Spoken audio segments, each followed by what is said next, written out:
In November 1922, a young boy ventured into the desert mountains of Egypt and stumbled upon a remarkable discovery: ancient steps intricately carved into the rock.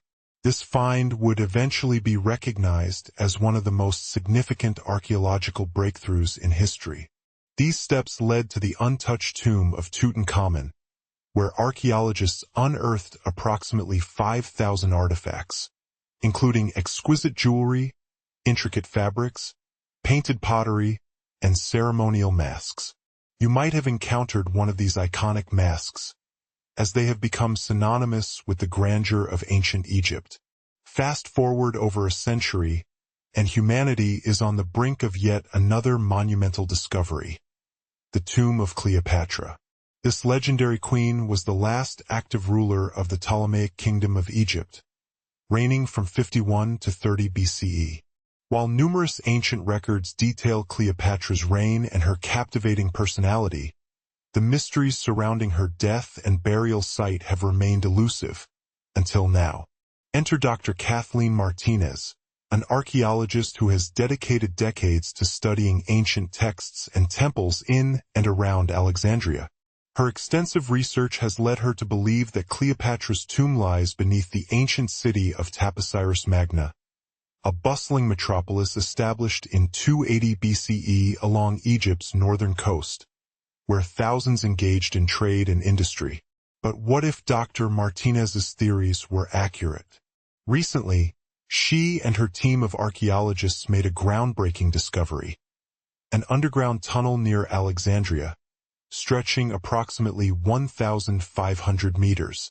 This revelation could very well lead them to the long-lost resting place of one of history's most enigmatic figures. Stay tuned as this thrilling journey into the past continues to unfold: the fascinating discovery beneath Alexandria. Did you know that the whispers of history are often hidden just beneath our feet? Well, that's precisely what Dr. Martinez and her team of archaeologists have uncovered: a remarkable underground tunnel stretching approximately 0.8 miles, nestled beneath the temple of Taposiris Magna near Alexandria. This astonishing discovery may hold the key to the long-lost tomb of Cleopatra, the enigmatic queen of ancient Egypt. As they delved deeper into the excavation, the team unearthed numerous artifacts that suggest Cleopatra's final resting place lies within this very tunnel. Could it be that she is interred alongside the Roman commander, Mark Antony? Ancient texts recount their passionate love story, a bond strong enough to defy the Roman Senate, which branded Antony a traitor. However, the path to uncovering this royal secret is fraught with challenges. Natural disasters have plagued the Taposiris Magna region for centuries. Earthquakes and floods have ravaged the city, potentially inundating its subterranean passageways. Despite these obstacles, the archaeologists remain optimistic that Cleopatra's tomb has escaped the ravages of time and disaster, possibly safeguarding treasures and records that illuminate the splendor of ancient Egyptian royalty during its final dynasty. As they prepare for the possibility of underwater excavations and mud-filled tunnels, the team acknowledges the time and funding required, yet they are resolute in their belief that this quest is worthwhile. While it may be premature to assert that Cleopatra's remains are indeed located within the tunnel, the evidence is compelling. The excavation has revealed clay pots, dozens of coins bearing the likenesses of Cleopatra and Alexander the Great, and even a bust depicting the iconic Egyptian queen herself. Cleopatra remains a pivotal figure in Egypt's rich history, revered alongside legendary rulers like Ramses II and Tutankhamun.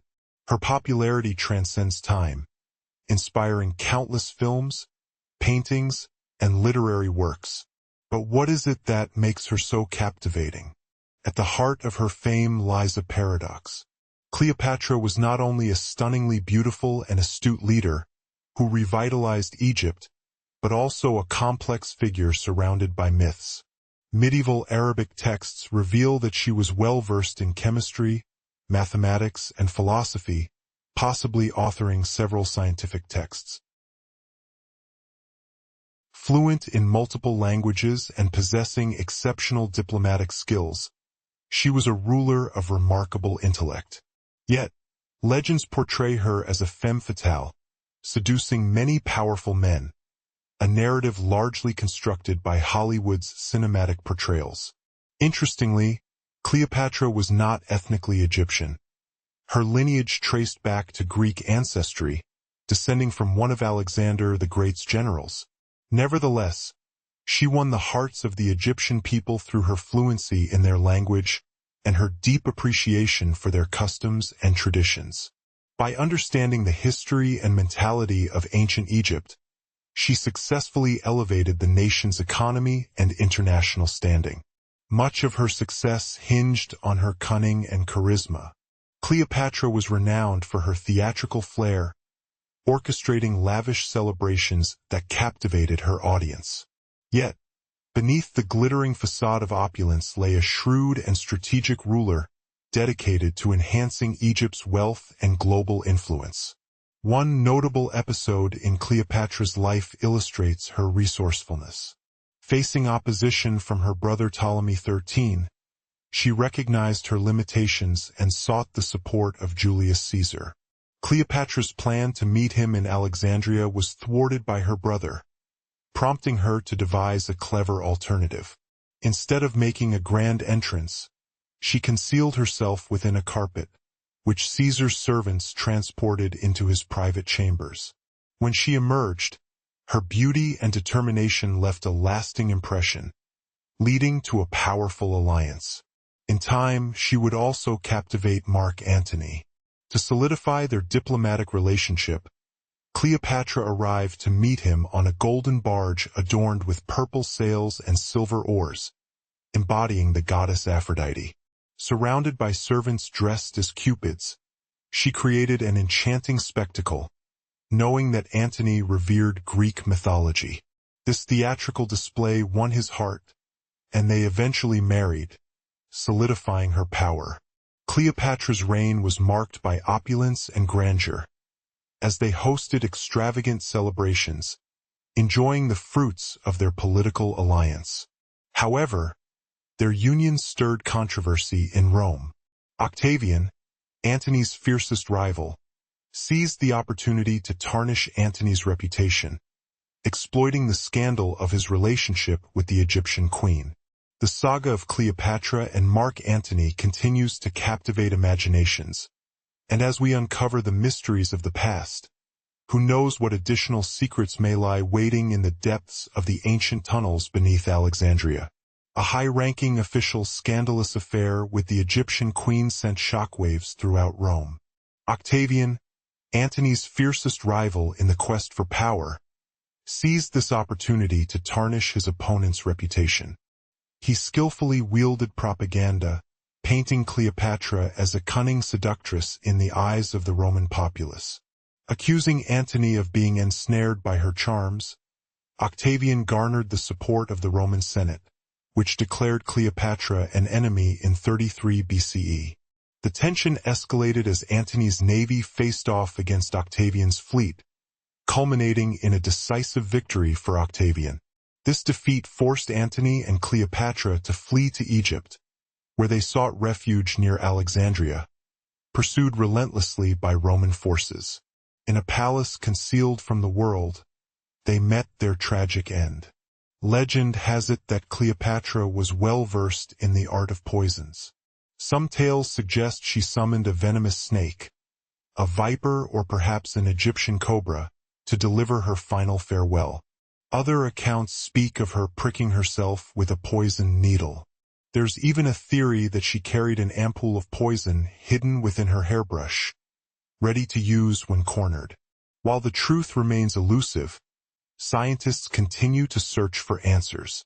Perhaps one day, when Cleopatra's tomb is discovered, the world will finally unravel the mysteries surrounding her fate.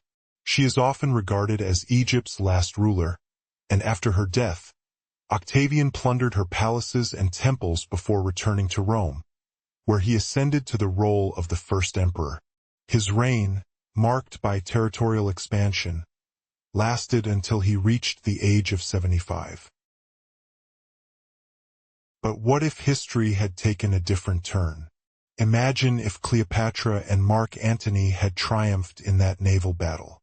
By the way, did you know that the span of time between Cleopatra's reign and Neil Armstrong's moon landing is greater than the time between Cleopatra's rule and the construction of the Great Pyramid of Giza? Armstrong made his historic step on the lunar surface in 1969, a staggering 2,038 years after Cleopatra's birth, while the pyramid was erected around 2560 BCE.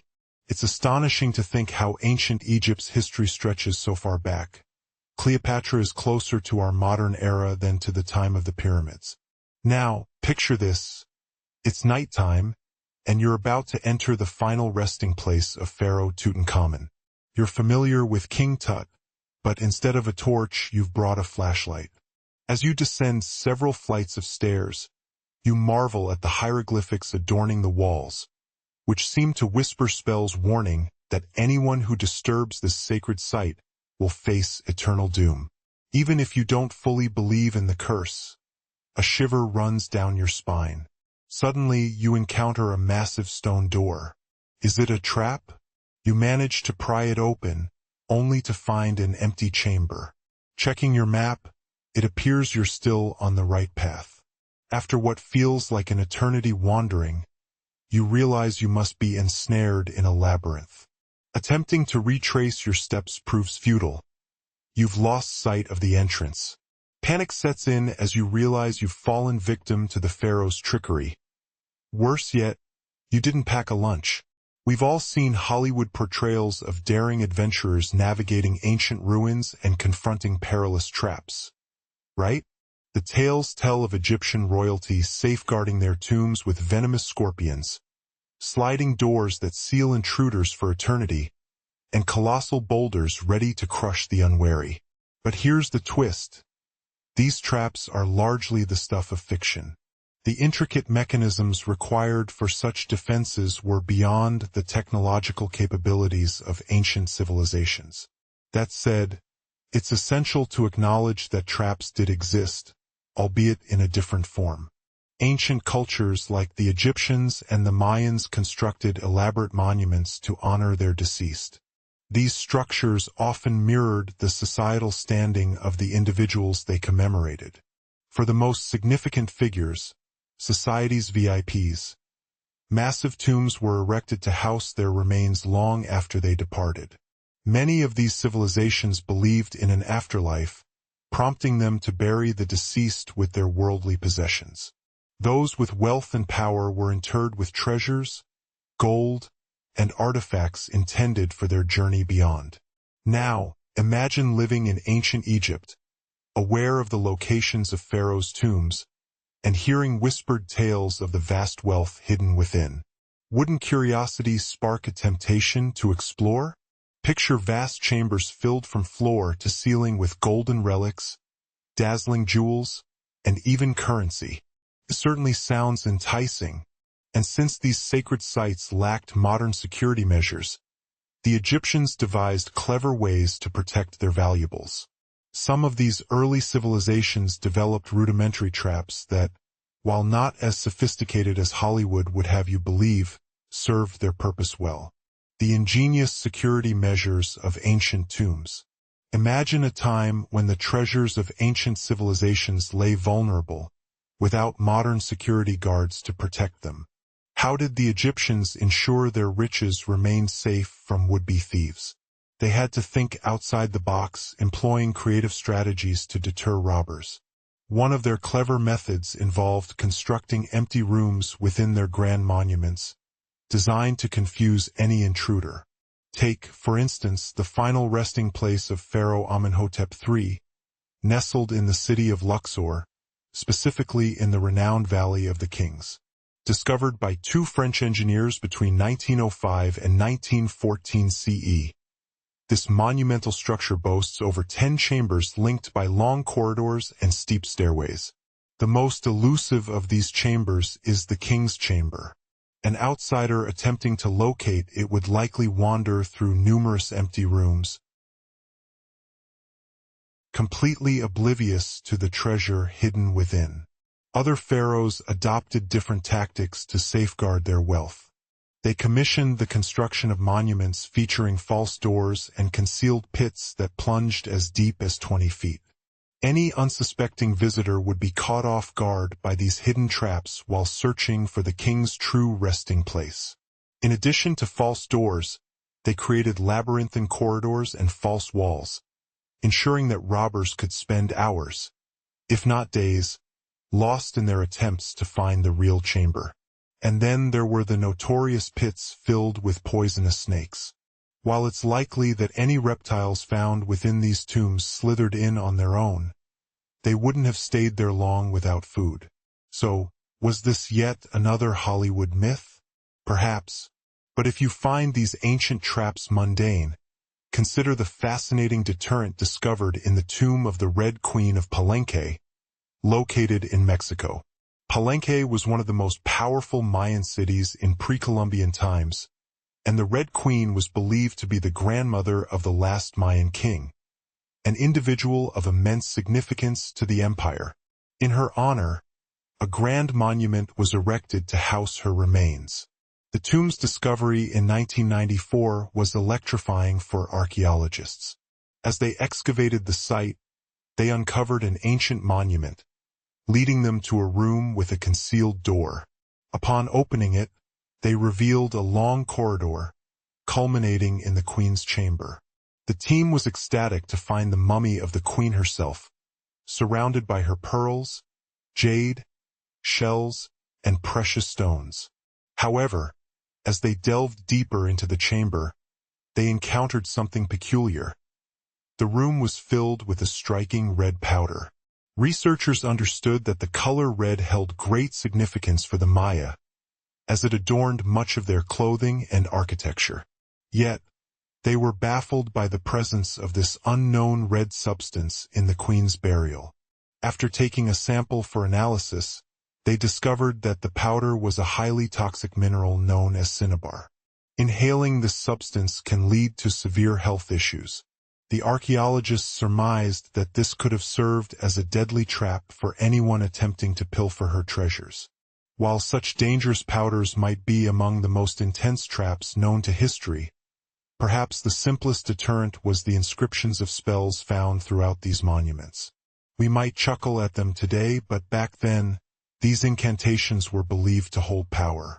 Many warned that anyone who dared to steal would face dire consequences, such as losing their homes to catastrophic fires or floods, or suffering from mysterious ailments. Yet, despite these ominous warnings, thieves remained undeterred. One intriguing tale involves the renowned British Egyptologist Howard Carter, who made headlines for unearthing the tomb of King Tutankhamun in the 1920s. After months of fruitless digging, Carter stumbled upon the entrance to a stairway hidden beneath the very soil he had been scouring. With his team, he cleared away the sand to reveal a doorway adorned with royal symbols, signifying that a significant figure lay buried within. Carter's excitement soared as he carefully made a hole in the top left corner of the door and illuminated the chamber with a candle. What he saw was nothing short of astonishing: the glimmer of gold and jeweled treasures, untouched for over 3,000 years. But the tale didn't end there. This groundbreaking discovery was soon accompanied by a series of unfortunate events, leading many to believe there was a curse associated with the pharaoh. So, what do you think? Were the ancient Egyptians truly clever in their security measures, or were they merely a product of superstition? The secrets of the past continue to captivate our imagination. The final resting place of King Tut, while iconic, is only part of a much larger narrative. This remarkable discovery was shadowed by a series of ominous events, leading many to speculate about a curse linked to the pharaoh. For instance, Howard Carter, the archaeologist who uncovered the tomb, passed away under mysterious circumstances just a few years later. Meanwhile, some of his team faced devastating floods that destroyed their homes, reminiscent of the doom foretold by ancient spells. Skeptics argue that these occurrences are mere coincidence, lacking concrete evidence to suggest a connection. So what do you believe? Was this an elaborate trap set by the ancients? For over 3,000 years, the golden mask of Pharaoh Tutankhamun lay concealed within the Valley of the Kings. Standing at an impressive 21 inches tall, this exquisite artifact is a testament to the artistry and craftsmanship of ancient Egyptians. Yet, who could have anticipated that X-rays would unveil its most profound secret? King Tut, the final ruler of his lineage during the 18th dynasty, ascended to the throne at a mere age of 9, ruling for only a decade before his untimely demise. In the annals of ancient history, he was largely forgotten by subsequent rulers, and surprisingly, even grave robbers overlooked his tomb. While this may seem melancholic, it ultimately served as a boon for us. His tomb remained virtually untouched, allowing for its remarkable preservation. When discovered in 1922, Tutankhamun's burial site revealed over 5,000 invaluable artifacts, catapulting him to fame as one of the most recognized pharaohs of our time. Among these treasures, the most breathtaking was undoubtedly his golden mask. This mask is believed to be an exact likeness of the king's face, or at least it was intended to be. The purpose of this intricate representation was to ensure that his soul would recognize him in the afterlife, allowing him to return to his mummified body. According to ancient Egyptian beliefs, this reunion would enable him to continue his existence in the afterlife. The craftsmanship of the mask is astonishing, but it wasn't until many years later that its true complexity became apparent. The first X-rays of the mask were conducted in 1967, primarily for conservation purposes, as it was set to travel to Paris for an exhibition, marking the first time it would leave Cairo. These scans aimed to monitor any changes during the exhibit, while also potentially revealing insights into its construction. However, the extent of its intricate design was likely underestimated at that time.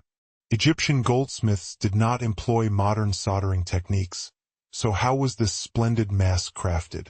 Fast forward to 2007, and new X-rays offered fresh insights.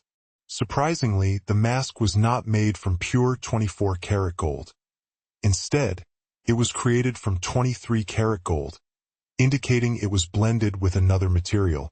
Specialists discovered that the gold sheets contained a trace of copper, a reddish-brown metal.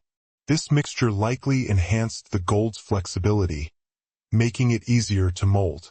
The artisans shaped the gold sheets through a meticulous process of heating and hammering them repeatedly. Yet, the secrets of the mask did not end there. In 2015, during restoration efforts at Cairo's Egyptian Museum, the long beard of the mask was accidentally dislodged. Some speculate it had simply loosened over time and fell off, prompting a flurry of concern, given that we were dealing with one of Cairo's most significant tourist attractions. Experts quickly initiated a restoration process, which began with a comprehensive three-dimensional scan of the artifact. In an unexpected turn of events, they discovered something fascinating within the mask's royal beard. A gold tube, likely used to secure the beard to the mask itself. This revelation reinforced the idea that the mask's creation was even more intricate than previously understood. But wait, there's more. Remember the notion that the mask was a flawless representation of King Tutankhamun's visage? That assumption may not be entirely accurate. Some intriguing theories suggest that the mask was never intended for him at all. Instead, it might have been crafted for someone else, a female pharaoh, perhaps. A 2015 study proposed that it was originally made for the renowned and beautiful Queen Nefertiti, who is thought to have been Tutankhamun's stepmother. The most compelling evidence comes from an inscription on the mask. At first glance, it appears to be dedicated to Tutankhamun, but upon closer inspection, researchers discovered something intriguing written beneath his name. The original inscription seems to have been altered, indicating that the mask may have had a different purpose altogether. Examination of King Tutankhamun's legacy. Did you know that beneath the illustrious name of King Tutankhamun lies a hidden secret? Researchers have discovered that the real name inscribed beneath King Tut's title appears to have been tampered with. Originally, it bore a name that translates to Queen Nefertiti, music. But that's not the only intriguing aspect of King Tut's famous golden mask. For years, there has been another overlooked feature that adds an air of mystery to this already captivating artifact. As we discussed earlier, experts suggest that the pharaohs who succeeded him did not hold him in high regard. One clue that supports this theory is the evidence of pierced ears on the mask. Some researchers argue that King Tut, known as Tutankhamun, would not have worn earrings after his childhood. Therefore, by the time he met his untimely end at just 18, he shouldn't have been depicted with piercings.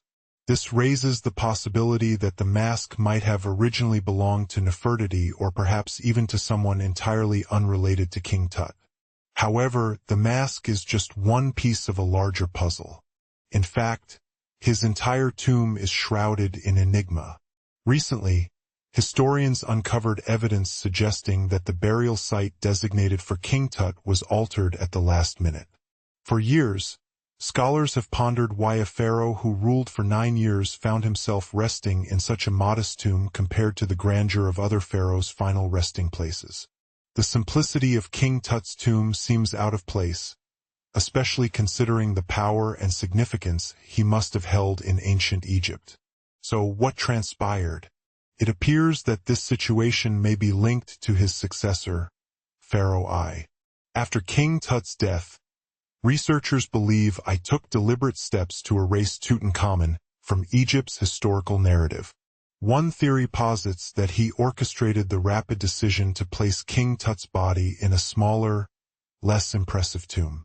Upon examining I's own tomb, experts found something fascinating. A large wall adorned with painted baboons, an art style strikingly similar to that found in King Tut's own tomb. This resemblance suggests that the same artist may have been responsible for the decorations in both tombs. The nearly identical design and decoration of both tombs hint at a common hand behind their creation. However, there is one significant difference. I's tomb is fit for a king, vast and impressive, while King Tut's final resting place appears rather plain in comparison. This has led to speculation that I dictated the artistic direction for both tombs. Since Tutankhamun passed away unexpectedly at a young age, his grand tomb likely remained unfinished. Typically, pharaohs begin constructing their burial sites while they are still alive to ensure every detail is perfect. But with Tut's sudden demise at just 18, there was simply not enough time to complete such an elaborate tomb. I may have seized this opportunity, opting for a smaller tomb for Tut while reserving a larger one for himself. Experts believe this theory elucidates the simplicity of King Tut's tomb and how I managed to expunge his memory from history with such ease. Ultimately, the story of King Tutankhamun's mask and tomb is filled with intrigue and enigma. Each new discovery brings us closer to understanding what transpired so many years ago. But one fact remains certain. The secrets of ancient Egypt still have much to unveil, and the fascination with King Tutankhamun will endure for generations to come. Now, let's shift our focus to the Great Pyramids, one of the original 7 wonders of the world and the only one still standing today. Did you know that the pyramids of Giza were not the first pyramids erected? Nor were they the only ones. In ancient Egypt, it was believed that kings were chosen by the gods to serve as their earthly mediators, destined to become gods in the afterlife. The pyramid complex was constructed to ensure that the king had everything he might need in the next life, encompassing not just the pyramid itself but also a palace and temples. The tomb within the pyramid was filled with necessities such as furniture, food, and golden vessels. Interestingly, the first pyramid was constructed 80 years before the iconic Pyramid of Giza emerged. In total, about 100 pyramids were built, though some remained unfinished, as not every pharaoh lived long enough to see their completion. Now, let's discuss the construction of these monumental structures. The largest of the pyramids of Giza stands as tall as a 40-story building. So, how did they manage to create such a colossal structure 5,000 years ago without the aid of modern machinery? Let's delve into this fascinating history. Pharaoh Khufu ascended to the throne around 2575 BCE, and his architects embarked on the construction of the oldest and largest of the pyramids of Giza. It is estimated that over 2 million limestone blocks, each weighing around 2.5 tons, the equivalent of a rhinoceros, were utilized in building the pyramid. The majestic pyramids of Giza, unraveling their mysteries. Did you know that the construction of the pyramids of Giza required over 2 million limestone blocks? Each of these colossal blocks weighed around 2.5 tons, the equivalent of a rhinoceros.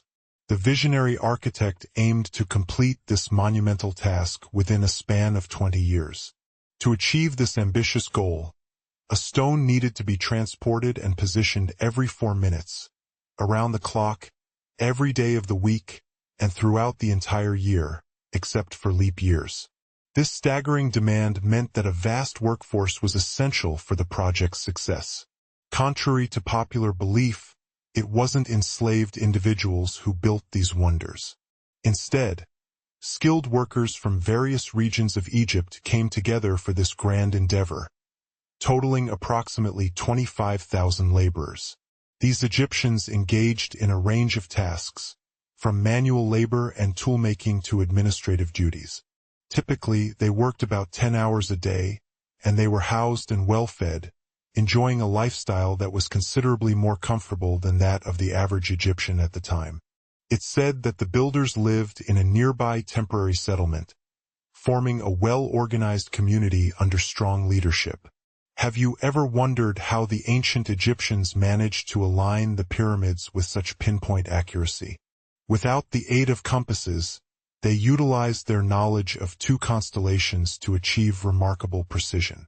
The construction site was strategically located on the west bank of the Nile River, carrying profound symbolic meaning. Just as the sun sets in the west, so too does life. The second pyramid of Giza was dedicated to Khufu's son, Pharaoh Khafre. While slightly smaller than the first, it is home to the iconic Sphinx, the statue that, despite its lack of a nose today, is steeped in mystery. Originally, the Sphinx bore a nose, but its fate remains unknown. This fascinating figure, possessing the body of a lion and the head of a human, served as a guardian of vital sites. Interestingly, the Sphinx has the likeness of Pharaoh Khafre and faces the sunrise, symbolizing rebirth. It stands as one of the largest and oldest statues in existence. Imagine the Sphinx, once adorned in vibrant colors, painted red and accented with traces of yellow and blue. Its grandeur was buried up to its shoulders until the early 1800s when an intrepid adventurer and a team of 60 men unearthed it. Returning to the construction, the workers faced the task of acquiring stone blocks. There were 2 primary sources for these materials.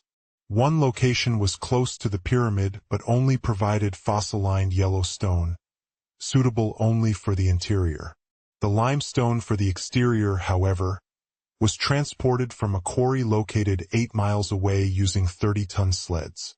Surprisingly, moving these sleds was not overly difficult. A slick mixture of sand and water allowed 10 men to effortlessly pull a sled, even with such a heavy load. Interestingly, cutting limestone blocks was not the most challenging aspect.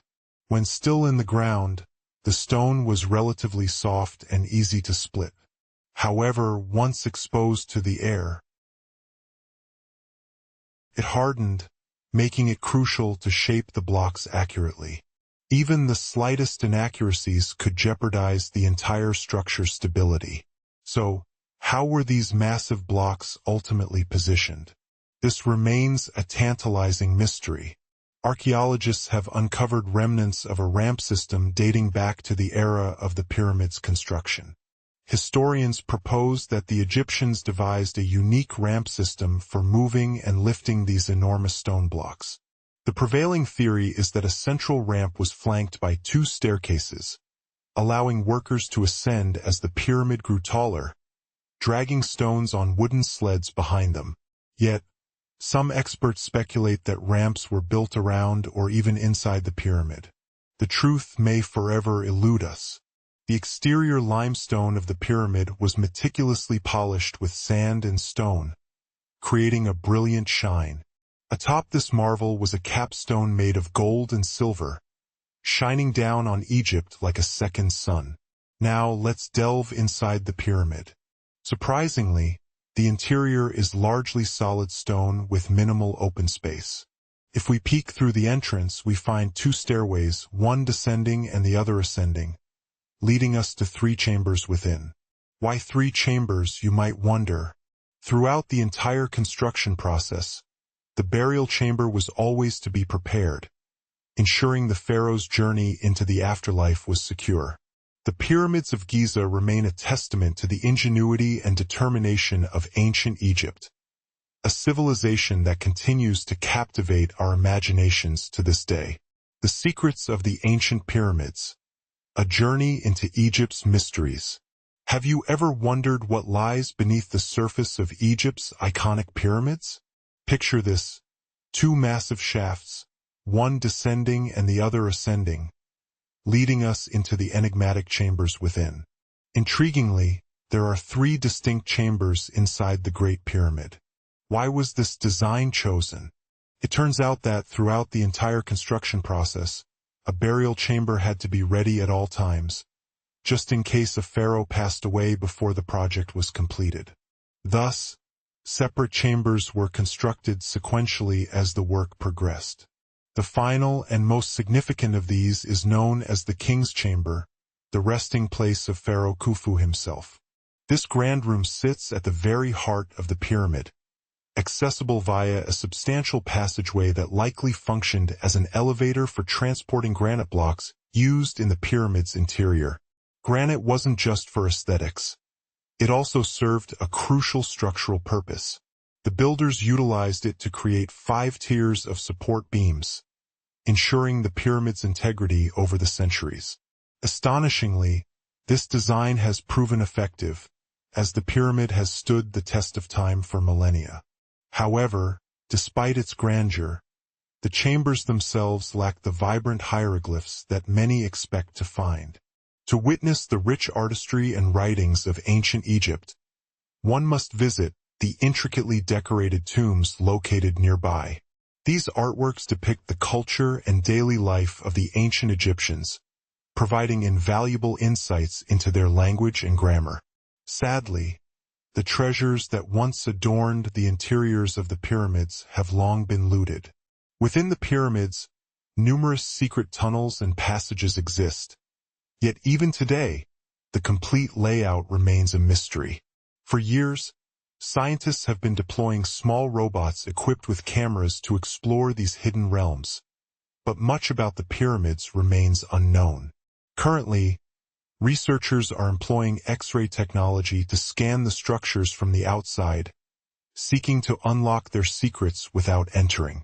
Indeed, the ancient Egyptians crafted a puzzle that has baffled scholars for an astounding 5,000 years. Now, let me take you back to a chilling discovery made in Egypt a few years ago. Are you ready for this? 16 human hands were carefully interred in 4 eerie pits. At first glance, these hands appeared abnormal, largely due to their size. But there was something even more peculiar. All were right hands, none left in sight. This bizarre finding points to the practice of an ancient dark ritual described in Egyptian art and folklore, where warriors would present the right hands of their defeated foes as proof of victory, demanding gold in exchange. The ancient Egyptians held a profound belief in the afterlife. Thus, severing a hand symbolized an eternal severance of power, ensuring permanent defeat for the losing party. The conflict in question involved the Egyptians and the Hyksos, who resided in what is now known as Canaan. Egypt has always been a hotbed for history-altering discoveries, and not long ago, a significant papyrus was unearthed. If we were to unroll it, it would stretch to a size just slightly larger than the height of the world's smallest skyscraper, located in Wichita Falls, Texas. In an era before smartphones, the ancient Egyptians inscribed their thoughts on this remarkable papyrus, crafted from the pith of the papyrus plant around 2,000 years ago. It contained a wealth of information about their funerary traditions and beliefs regarding the afterlife, making it one of the most significant texts from ancient Egypt, still available in bookstores today. This ancient manuscript was discovered in a chamber located just south of the step pyramid of Djoser in Saqqara. It's essential to note that Djoser's pyramid holds the title of the oldest in Egypt, unlike the more famous Giza pyramids that many people mistakenly believe to be the oldest. Recently, the Saqqara site has been buzzing with excitement among archaeologists, who believe they have uncovered one of Egypt's oldest intact mummies. This beautifully preserved mummy belongs to a wealthy individual and was found encased in layers of gold leaves deep within the tomb. Various symbols indicate his high status, including a distinctive headband and a chest bracelet, alongside the fact that he was embalmed with a tunic reserved for the elite. The most thrilling aspect of this discovery was uncovering a resting place sealed with mortar, just as the ancient Egyptians had left it 4,300 years ago. Now, this may sound odd, but in 2008, archaeologists stumbled upon a missing pyramid, which had deteriorated over the last 4,000 years, leaving only its base visible today.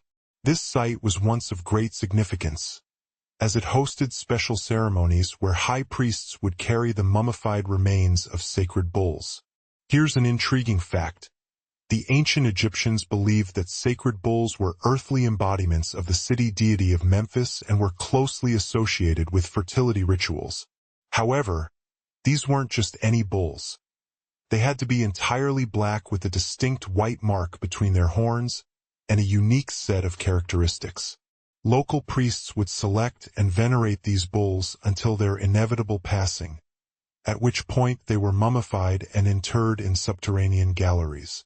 Unfortunately, this missing pyramid vanished from the historical record around the 1800s, shrouded in the mystery that continues to fascinate us today.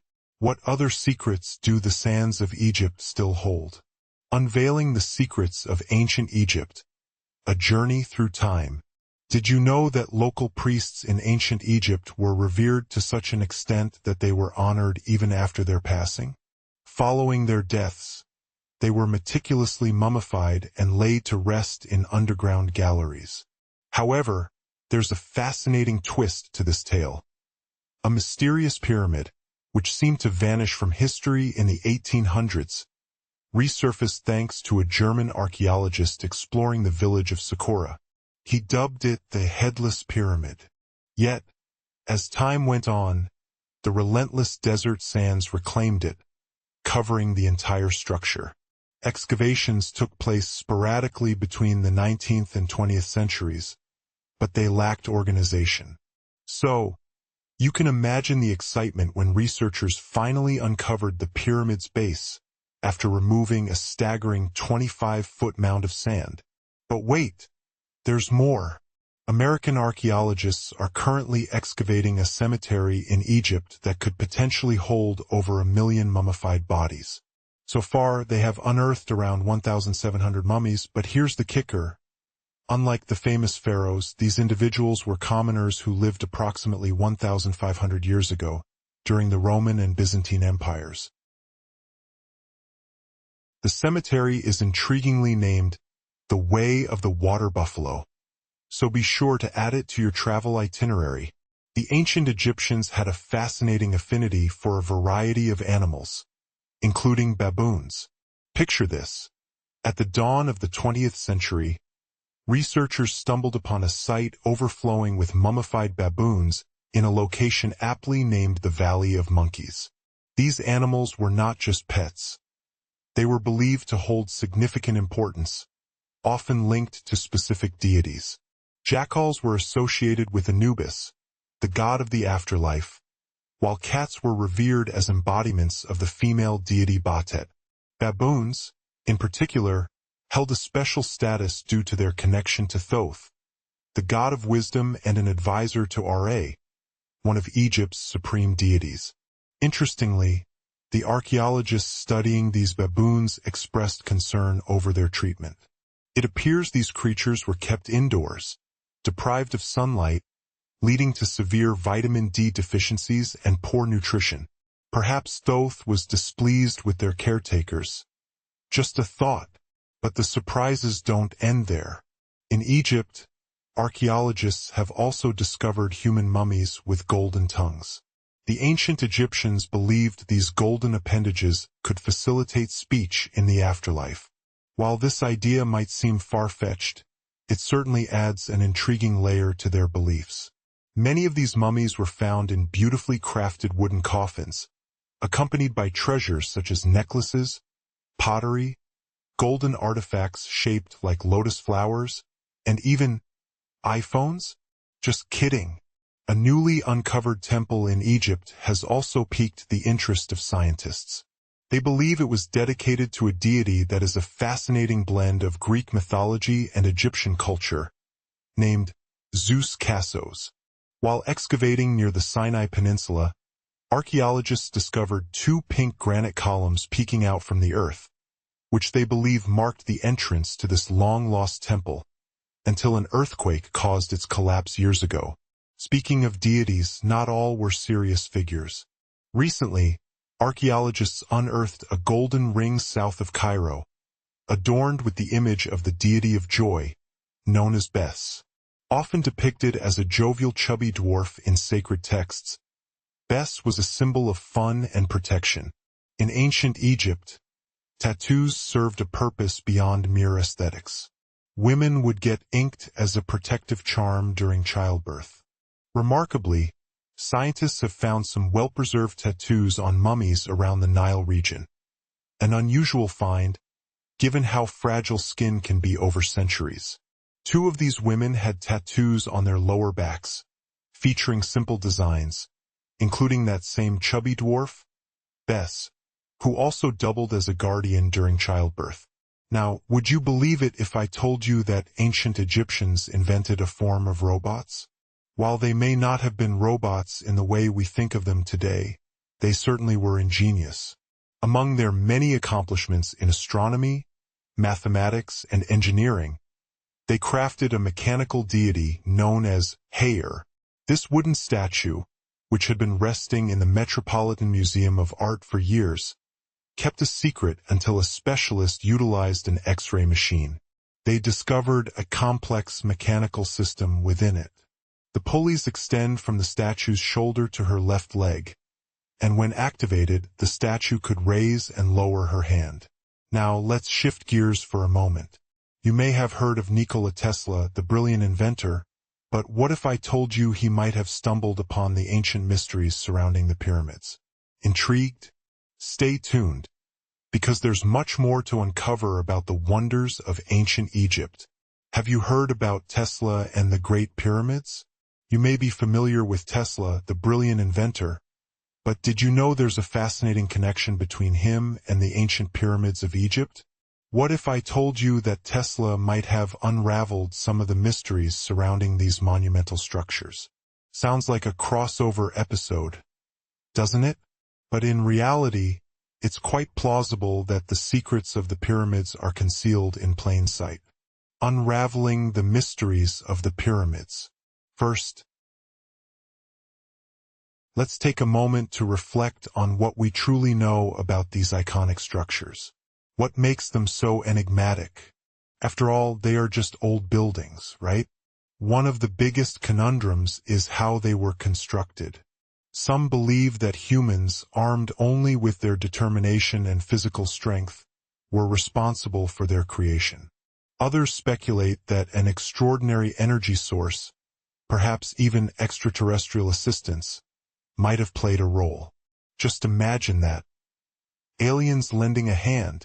While that's a playful thought, The concept of an unknown energy source aiding in the pyramid's construction has persisted throughout history.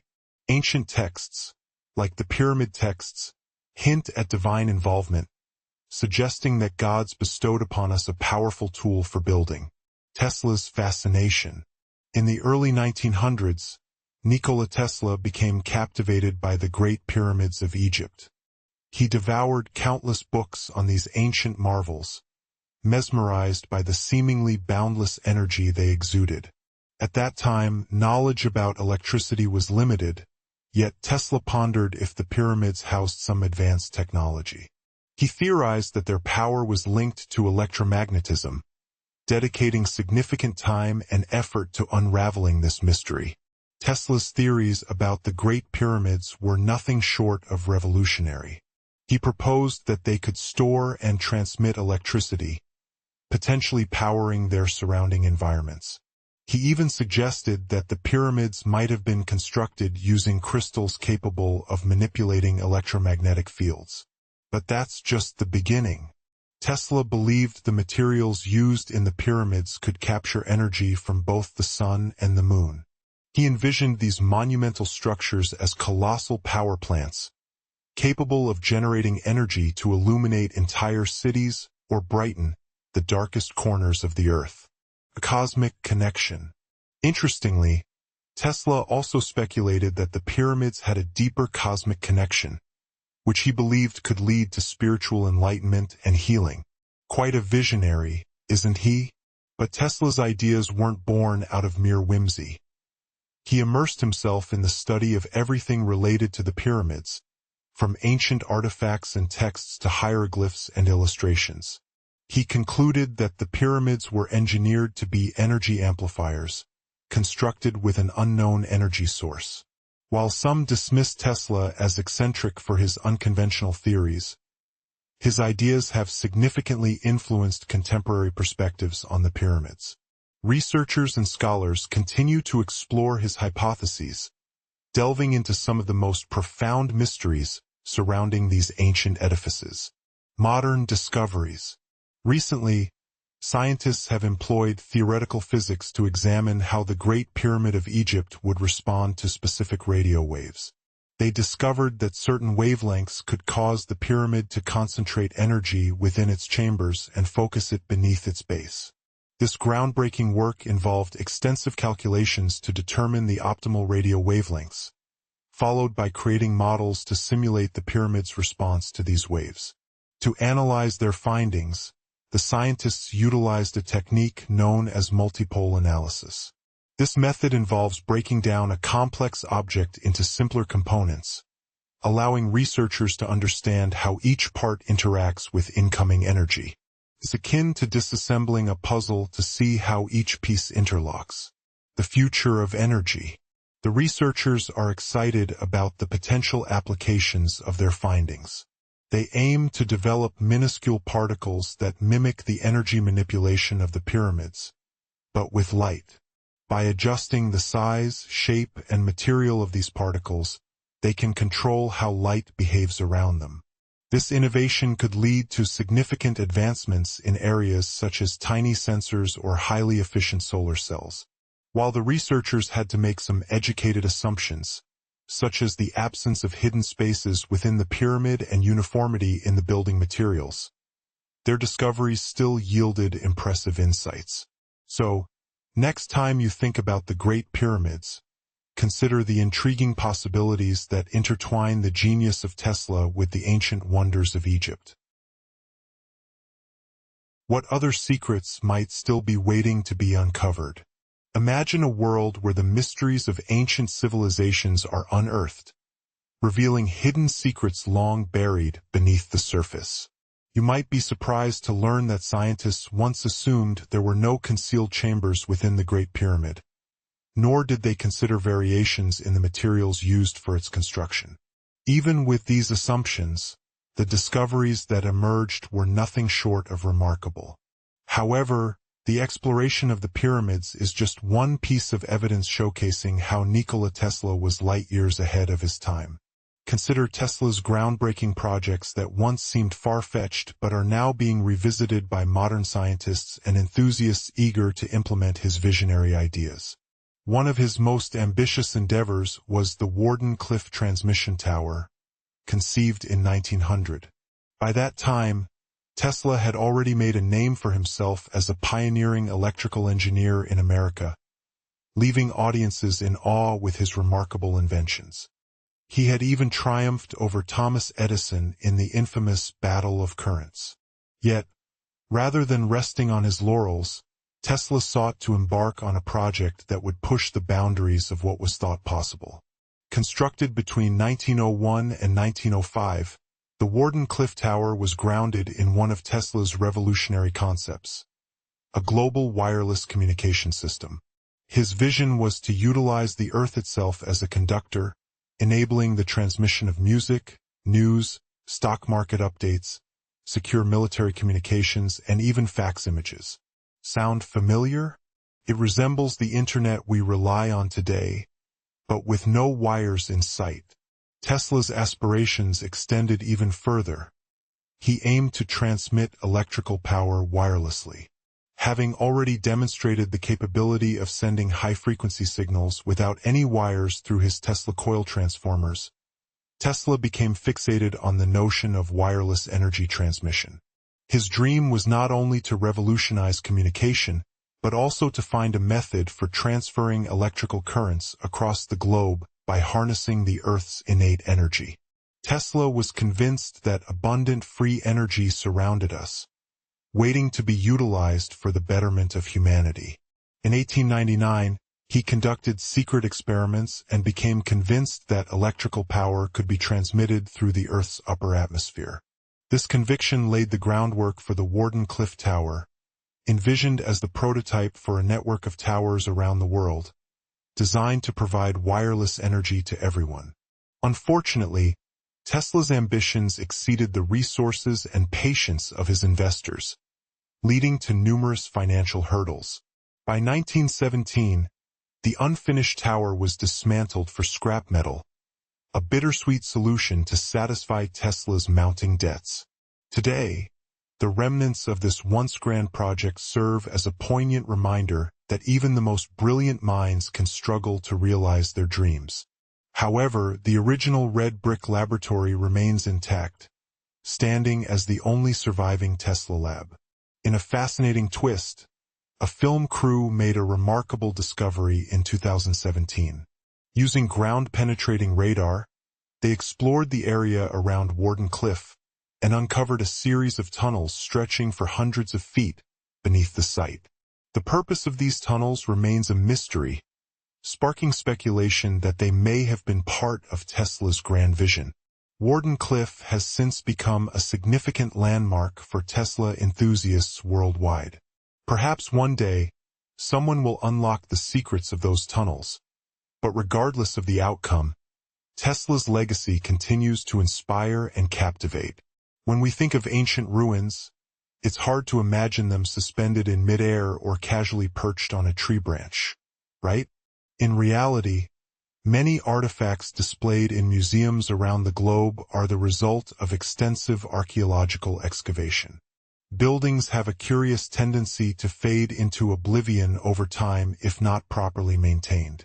Occasionally, older structures are sacrificed to reuse building materials, while others succumb to the elements when abandoned, succumbing to rain, sunlight, and the relentless grip of erosion. So, how do these architectural wonders end up buried in the first place? The answer is a bit of a comedic tale. Ancient cities often raised their ground levels over time, much like a child piling toppings on an ice cream sundae. These settlements were constantly busy gathering food and building materials to accommodate their growing populations. Unfortunately, managing waste wasn't a priority on their to-do list. Thus, when constructing new homes, ancient civilizations found it far simpler to stack up debris and build right on top of it. But that's not all. Rivers would occasionally flood, leaving behind layers of sediment that further entombed these ancient constructions. In arid regions, These layers could preserve the remnants of bygone eras, hiding them from the ravages of time. The process of discovery and the stories behind these buried treasures continue to captivate us, reminding us that history is often just beneath the surface, waiting to be uncovered. The secrets beneath our feet, unveiling the mysteries of archaeology. Have you ever wondered what lies beneath our cities? As ancient rivers once flowed over our settlements, they left behind layers of sediment that encapsulated the remnants of bygone civilizations. But that's just the beginning.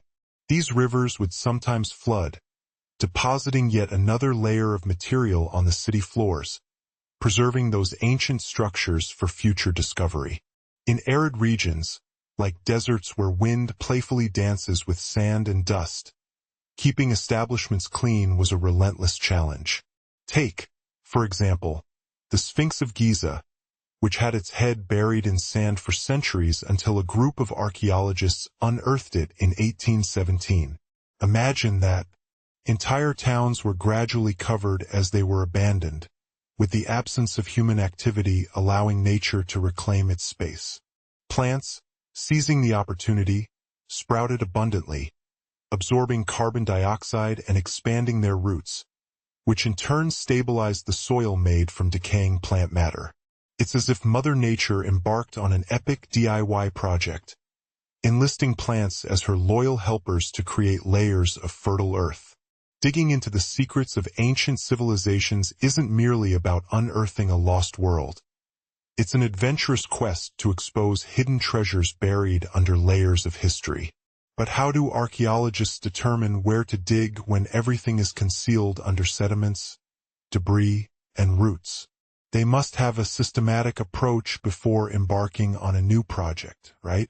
Interestingly, they aren't always the ones to suggest an archaeological dig at a particular location. Picture this. You're a contractor eager to build a new luxury apartment complex. Before breaking ground, local regulations often dictate that specialists be called in to assess the land. These experts, be they archaeologists, geologists, or paleontologists, monitor the site during development. If any artifacts or organic remnants, that's the fancy term for ancient biological material, are uncovered, these specialists spring into action to excavate and analyze them. But what about sites that are not linked to construction? Archaeologists have a wealth of tricks up their sleeves when it comes to pinpointing ancient hotspots. They delve into historical records, employing detective work to uncover old documents and maps that provide clues about past human activities in a given area. If they find evidence of previous excavations or historical narratives, it gives them a treasure map of sorts for their next dig. Before they start swinging their shovels, archaeologists initiate a visual reconnaissance mission. Equipped with a grid system, they meticulously survey the site, searching for any artifacts that may be lurking just below the surface. From ancient stone tools to historic glass and even forgotten refuse. Yes, ancient trash can be incredibly valuable. These sharp-eyed explorers can detect signs of human activity with remarkable speed. For instance, if they come across midden soil, the scientific term for a garbage dump, they know for certain that humans once inhabited that area. Archaeologists don't solely rely on their shovels. They have an impressive arsenal of gadgets to assist in their quest for hidden wonders. Geophysical tools are akin to secret weapons in their toolkit. Consider the resistivity meter, a clever device that measures the electrical properties of the soil. This tool can reveal buried features or artifacts, as different materials generate distinctive resistivity readings. Magnetometers and ground-penetrating radar function similarly, offering insights into potential ancient treasures hidden beneath the earth. And let's not forget the trusty GPS, which helps archaeologists map out precise locations, effectively acting as a high-tech treasure map leading them to their coveted discoveries. Now, are you ready to embark on a virtual journey to some of the world's most significant archaeological sites? Let's start in the United Kingdom, where you'll find the fascinating site of Stonehenge. This iconic location is one of many henges scattered across the landscape, but it truly stands out. Picture enormous ancient stones, proudly arranged in an outer ring and an inner horseshoe, with smaller stones adding to the ensemble. Remarkably, these impressive stones have been standing for over 5,000 years. Talk about a rock-solid legacy. Here's where it gets even more intriguing. According to local folklore, the legendary wizard Merlin used his magic to teleport these massive stones all the way from Ireland. It's said that giants originally assembled them there, but Merlin decided they would look far more magnificent in their new setting. Others speculate that Stonehenge might be the remnants of an ancient Roman spiritual structure. So next time you walk through your city, remember that beneath your feet lies a rich tapestry of history just waiting to be unearthed. The adventure of archaeology is not just about discovering the past. It's a thrilling exploration of our shared human story. Have you ever pondered the origins of those monumental stones at Stonehenge? Legend has it that some giants gathered them there, but Merlin, in his wisdom, envisioned a more fitting location for their grandeur. Others propose that what we see today is merely the remnants of a once majestic Roman spiritual structure. It's fascinating to think that these awe-inspiring edifices were crafted by our Bronze Age ancestors, who, with rudimentary tools and limited technology, managed to erect such a monumental masterpiece. Impressive, wouldn't you agree? However, there remains a veil of mystery surrounding Stonehenge. The true purpose of this iconic site continues to elude us. While numerous theories abound, scientists have yet to reach a consensus.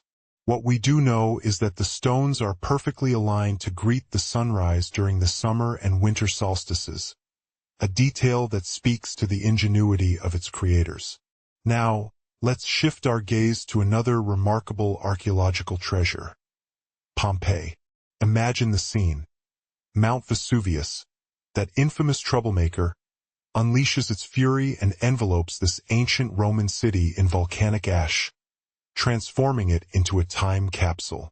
Nestled just outside modern-day Naples, Italy, Pompeii lay undisturbed until 1748, when a group of intrepid explorers stumbled upon its buried wonders. What they discovered was nothing short of astonishing. Streets, homes, and even food, likely a bit stale by that time, along with sparkling jewelry, exquisite sculptures, vibrant frescoes, and everyday household items, not to mention both animal and human remains.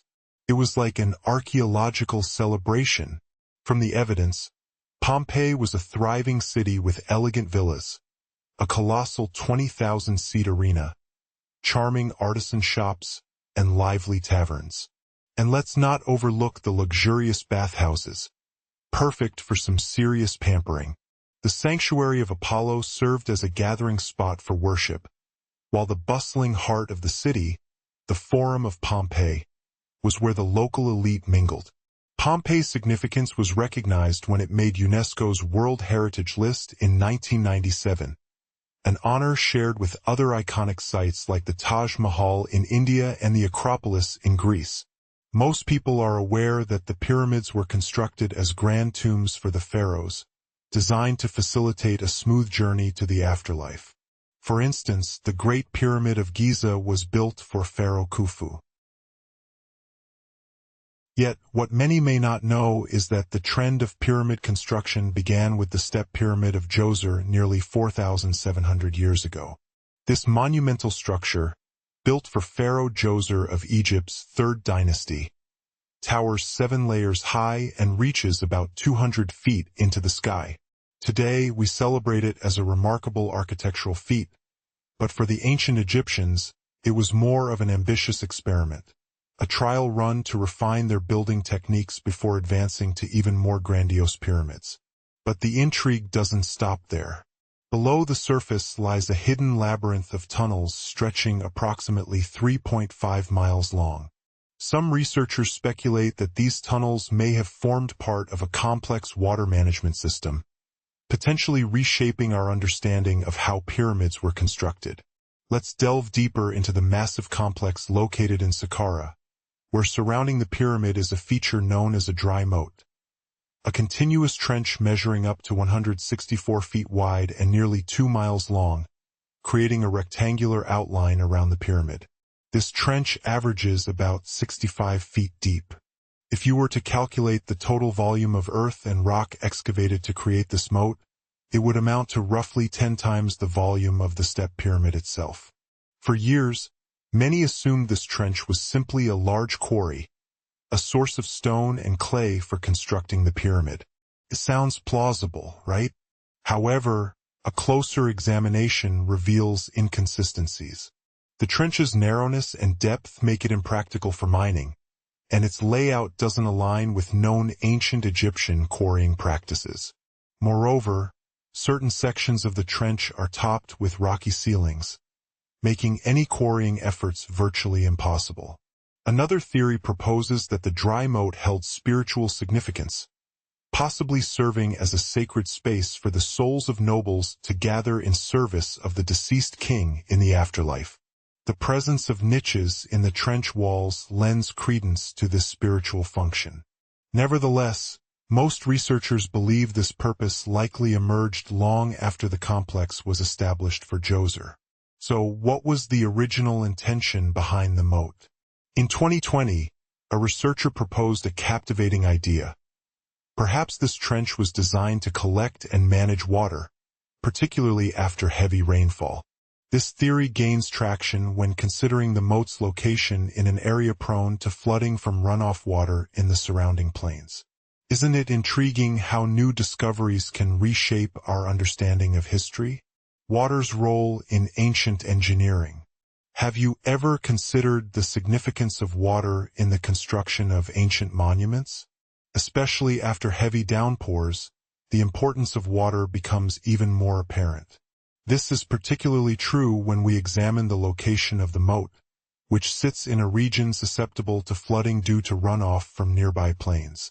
This detail might also clarify why the trench was not utilized for new graves until later, when the climate shifted to become drier and less likely to flood. The narrative grows even more captivating as we delve deeper into the trench's connection to a larger, more intricate hydraulic system within the Djoser complex. Imagine a trench with several compartments meticulously carved from solid rock and interlinked by tunnels. These compartments likely functioned as components of a water treatment system, allowing water to flow from one section to another, gradually becoming cleaner with each transition. Now, here's where the plot thickens. The Djoser complex features a series of underground shafts, and some researchers propose that water from the deep trench might have powered a hydraulic lift system. Picture a colossal, water-driven elevator that could have been employed to hoist the massive stones required for pyramid construction. This system operated much like a volcano, only instead of molten lava, it was water that did the heavy lifting. Imagine a vast pit at the heart of the pyramid site. Within this pit lay a gigantic wooden platform, akin to a massive raft, that could move vertically. When workers needed to elevate a hefty stone, they would flood the pit with water. As the water level rose, the platform would begin to ascend, lifting the stone along with it, much like a giant water-powered elevator. Once the stone reached the desired height, the workers would slide it off the platform and onto the pyramid structure. The theory suggests that water from the deep trench, after being filtered and purified, would flow into these shafts. A substantial float, perhaps made of wood, would rise as the water filled the shaft, lifting the stones to their necessary positions for construction. Once the stones were placed correctly, the water could be released, allowing the platform to descend back to the bottom, ready to lift the next stone. This ingenious hydraulic lift system could have revolutionized the construction process, making it considerably faster and more efficient without requiring an extensive workforce. It's as if the ancient Egyptians were already embracing the mantra of working smarter, not harder. However, not everyone is convinced by this theory. Some experts argue that the area where the step pyramid of Djoser was constructed might not have retained enough water from sporadic rains to sustain such an elaborate hydraulic system. The prevailing theory suggests that there may have once been a nearby lake that could have filled with rainwater, supplying the hydraulic system. Yet, the absence of any references to such a lake in ancient Egyptian texts raises questions about its historical validity. Moreover, consider the sheer labor involved. While I mentioned that this method could potentially reduce the effort required to raise stones, some experts contend that constructing such a hydraulic device would demand significantly more heavy work than simply moving blocks with traditional manpower. And let's not overlook that the step pyramid of Djoser is relatively modest compared to later pyramids. The stones used for Djoser's pyramid weighed about 660 pounds each, which pales in comparison to the over 2.5-ton blocks utilized in the Pyramid of Khufu. If the intriguing water lift theory is dismissed, we still face the challenge of explaining how this pyramid was constructed in the first place. To do so, we must revisit the original plans. Initially, before Djoser's tomb evolved into a pyramid, the intention was to build a simple mastaba, a common tomb design of earlier periods characterized by a flat roof and sloping sides. However, after the original mastaba was completed, plans were expanded to include additional layers, ultimately resulting in 6 distinct steps, each smaller than the last. They likely accomplished all this by elevating those heavy stones using ramps rather than a water-powered elevator. There remains a wealth of knowledge yet to be uncovered regarding the step pyramid of Djoser. Further research is essential to fully grasp how this system functioned, or if it even existed at all. Nevertheless, the concept of utilizing water as a construction aid adds a fascinating dimension to our understanding of ancient Egyptian engineering. It serves as a potent reminder of the ingenuity and resourcefulness of those builders, who harnessed the natural landscape and the power of water to create one of history's most iconic monuments. When you hear the term mummy, do you feel a shiver run down your spine? For many, this word conjures images of the creepy figures depicted in horror films, but when you hear the term mummy, does a chill run down your spine? Many of us conjure up images of those eerie characters from horror films. However, the truth about mummies is far more enlightening. They have played a crucial role in unraveling the mysteries of ancient civilizations, their leaders, and the ways in which people coped with the loss of loved ones. The ancient Egyptians are perhaps the most renowned for their mummification practices. They believed in some form of existence after death, contingent upon specific conditions being met. This belief drove them to meticulously preserve the human body through mummification and to place the mummy in a lavish tomb, essentially creating a fully furnished apartment for the deceased. Why did they hold these beliefs? Their deep connection to the natural world influenced them significantly. They observed the cyclical patterns of nature, such as the daily rise of the sun followed by the moon, and the way new life emerged from plants even after they appeared to wither away. Central to their beliefs was the powerful spirit Osiris, symbolizing the cycle of death and rebirth. To prepare for the afterlife, the ancient Egyptians engaged in a series of rituals, including mummification, which utilized materials like honey, resins, and incense to preserve the body. One mummy that stands out is that of King Tutankhamun, commonly known as King Tut. This young pharaoh ruled over 3,000 years ago. A significant challenge in discovering ancient royal tombs is that many were plundered by thieves who sought the valuable possessions buried with the rulers. However, excitement surged when King Tut's tomb was uncovered in 1922, as it had remained untouched, unlike many other royal burial sites. This hidden location ensured its preservation. Inside, his mummy was encased in 3 coffins, one of which was made of gold. The artifacts found within his tomb have provided invaluable insights into life in ancient Egypt, and studying his mummy has revealed cultural practices and customs of the time. DNA analysis has also shed light on his family, uncovering that he suffered from malaria and had a foot ailment that likely impeded his mobility. Ramses II, another prominent pharaoh, reigned for an impressive 68 years, a remarkable feat in ancient times. He is celebrated for his military campaigns and monumental building projects. Many relics from his era endure to this day, including a grand statue of him. Ramses II stood around 6 feet tall and lived to be approximately 90 years old. However, after examining his mummy, researchers concluded he may have suffered from a spinal condition. Now, about those thieves I mentioned earlier.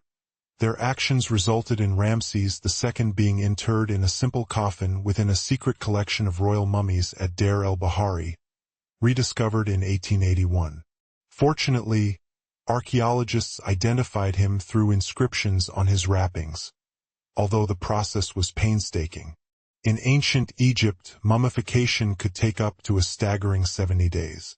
A designated priest would recite specific incantations while carefully handling the body and dehydrating it with a type of salt called natron. Linen and resin were also employed to enhance the body's appearance and to wrap it in cloth. The tomb itself held immense significance for the ancient Egyptians. For instance, the walls of King Tut's tomb were adorned with intricate artwork that depicted his journey into the afterlife. From his burial procession to his passage through the underworld, they believed that everyone undertook this journey after death, and thus, tombs were filled with items and paintings meant to assist the departed in their spiritual travels. Additionally, the walls featured spells from a sacred book, filled with poems believed to guide souls to the afterlife. Speaking of the importance of this journey, people often placed food in these ancient tombs. In King Tut's resting place, archaeologists unearthed 36 jars filled with vintage beverages and 8 baskets brimming with fruit, all intended to aid him on his journey to the afterlife. The Egyptians believed that the journey to the afterlife was protracted, prompting them to provide ample supplies of food and water for their loved ones. Pharaohs typically had a wealth of luxurious garments and exquisite jewelry interred with them to ensure a fashionable journey. These treasures included various types of linen clothing such as tunics, scarves, gloves, and headdresses, as well as an abundance of gold jewelry adorned with precious stones, bracelets, buckles, pendants, necklaces, rings, and even intricate depictions of insects. So, the next time you think of mummies, remember that they are not just relics of a bygone era. They are invaluable gateways to understanding the beliefs, customs, and lives of ancient civilizations. Unearthing ancient royalty. A journey through time. Imagine standing amidst the opulence of ancient Egypt, where tunics, scarves, gloves, and ornate headdresses adorned the elite. Picture a treasure trove of gold jewelry, glittering with precious stones, bracelets, buckles, pendants, necklaces, rings, and even intricate representations of insects believed to offer protection in the afterlife. But that's not all. The rulers of yore were often entombed with luxurious items such as ivory fans and ostrich feather trinkets, designed to keep them cool in eternity. Take Pharaoh Khufu, for instance. He commissioned the Great Pyramid at Giza as his monumental resting place, an architectural marvel that concealed a grand ship within. King Tutankhamun, on the other hand, was laid to rest with numerous boat paddles but no actual vessel. Instead, he had 3 chariots and a collection of exquisite walking sticks, perhaps suggesting a preference for traveling the land of the afterlife rather than navigating its waters. Did you know that among the most fascinating artifacts discovered near ancient mummies are bottles of oils and perfumes? If these rulers were meant to be fashionable, why not smell delightful too? Curiously, some tombs also contained ancient board games, often crafted from precious materials like gold and ivory. One such game, known as Senet, was immensely popular among the Egyptians and bears a striking resemblance to modern chess. While ancient Egypt is renowned for its famous mummies, they weren't the pioneers of this burial practice. Surprisingly, the earliest known mummification originated in South America with the Chinchorro civilization. They began mummifying their deceased loved ones around 2,000 years before the Egyptians adopted their own rituals. As we delve into the lives of these ancient rulers, a revelation has emerged. Until recently, we lacked a clear understanding of their appearances in life. However, archaeologists have uncovered exceptional mummy portraits, intricately detailed paintings created while the individuals were still alive. Unlike the classic canvas portraits we often envision, these depictions were painted on wood, showcasing remarkable realism and beauty. Researchers have even utilized these portraits to diagnose diseases by comparing them with the corresponding mummies. Intriguingly, some of these artworks feature representations of jewelry that were later discovered adorning the mummies themselves. The recent discovery of these mummy portraits in central Egypt is monumental, representing the first such find in over a century. Mummification, however, isn't solely a human endeavor. It can also occur naturally. Conditions like extreme cold or heat, low oxygen levels, or accidental chemical exposure can preserve bodies, inhibiting bacterial growth and allowing them to remain remarkably intact. One of the most famous examples is Otzi, the Iceman, who lived approximately 5,000 years ago in Europe. When he was discovered in the Alps in 1991, authorities initially mistook him for a modern mountaineer due to his astonishing state of preservation. It wasn't until later that they realized he belonged to the Copper Age. Now, let's turn our attention to one of the most intriguing tombs of all time, King Tutankhamun's. Remarkably, this burial site remained concealed and untouched by grave robbers for 3,000 years.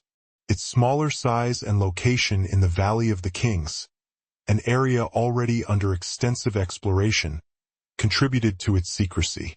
The entrance was cleverly obscured by debris from a nearby tomb, and there were no writings or signs marking its presence. Over time, these factors preserved its remarkable condition until the 1920s when Howard Carter finally uncovered it. But was Carter truly the hero of this tale? Recent findings suggest he may have been more cunning than previously believed.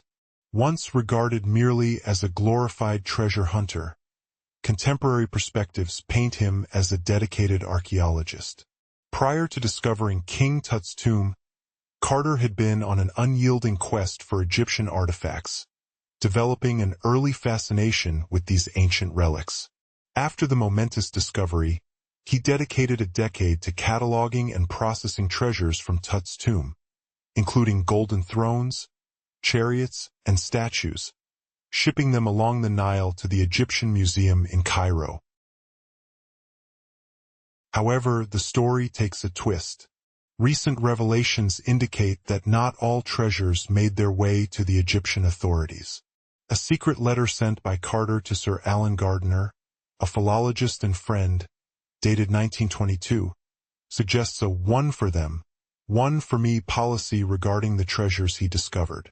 What more secrets lie buried in the sands of time, waiting to be uncovered? The mysterious legacy of Howard Carter, unearthing the truth behind the tomb. Imagine standing at the threshold of one of history's most significant archaeological discoveries. In 1922, a letter penned by Sir Alan Gardner, a philologist and close friend of the famous archaeologist Howard Carter, hinted at an extraordinary find, the tomb of King Tutankhamun. In this correspondence, Gardner was not only congratulating Carter but also seeking advice on the implications of this momentous discovery. Fast forward to 1934. Gardner expressed his gratitude to Carter for a gift, a stunning amulet. However, Carter insisted that it had not originated from Tutankhamun's burial site. Strangely enough, evidence suggests otherwise. The British director of the Egyptian Museum noticed the striking similarities between Gardner's amulet and others discovered within the tomb, but he lacked the proof to confront Carter directly. Feeling trapped in a web of deceit, Gardner shared his frustrations in another letter. Yet, rather than throw his friend under the bus, he suggested that Carter return the pilfered artifacts to Cairo. Just as he would encourage you to like this video and subscribe to the Bright Side channel for more captivating historical insights.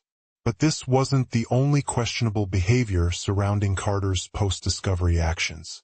In 1947, a man named Alfred Lucas, who once worked alongside the controversial archaeologist, revealed some startling allegations in an obscure Cairo journal. He claimed that Carter had secretly opened the burial chamber door, only to seal it back up before the official unveiling. What could have motivated such secrecy?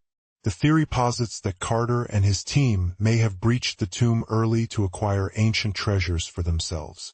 Understandably, they couldn't risk these priceless artifacts being sold while they were still alive, but they ensured that the items were auctioned off after their deaths. Interestingly, Carter never admitted to any wrongdoing, nor did he issue any formal denials. However, the Egyptian authorities, wary of further mysterious disappearances, temporarily barred him from the tomb.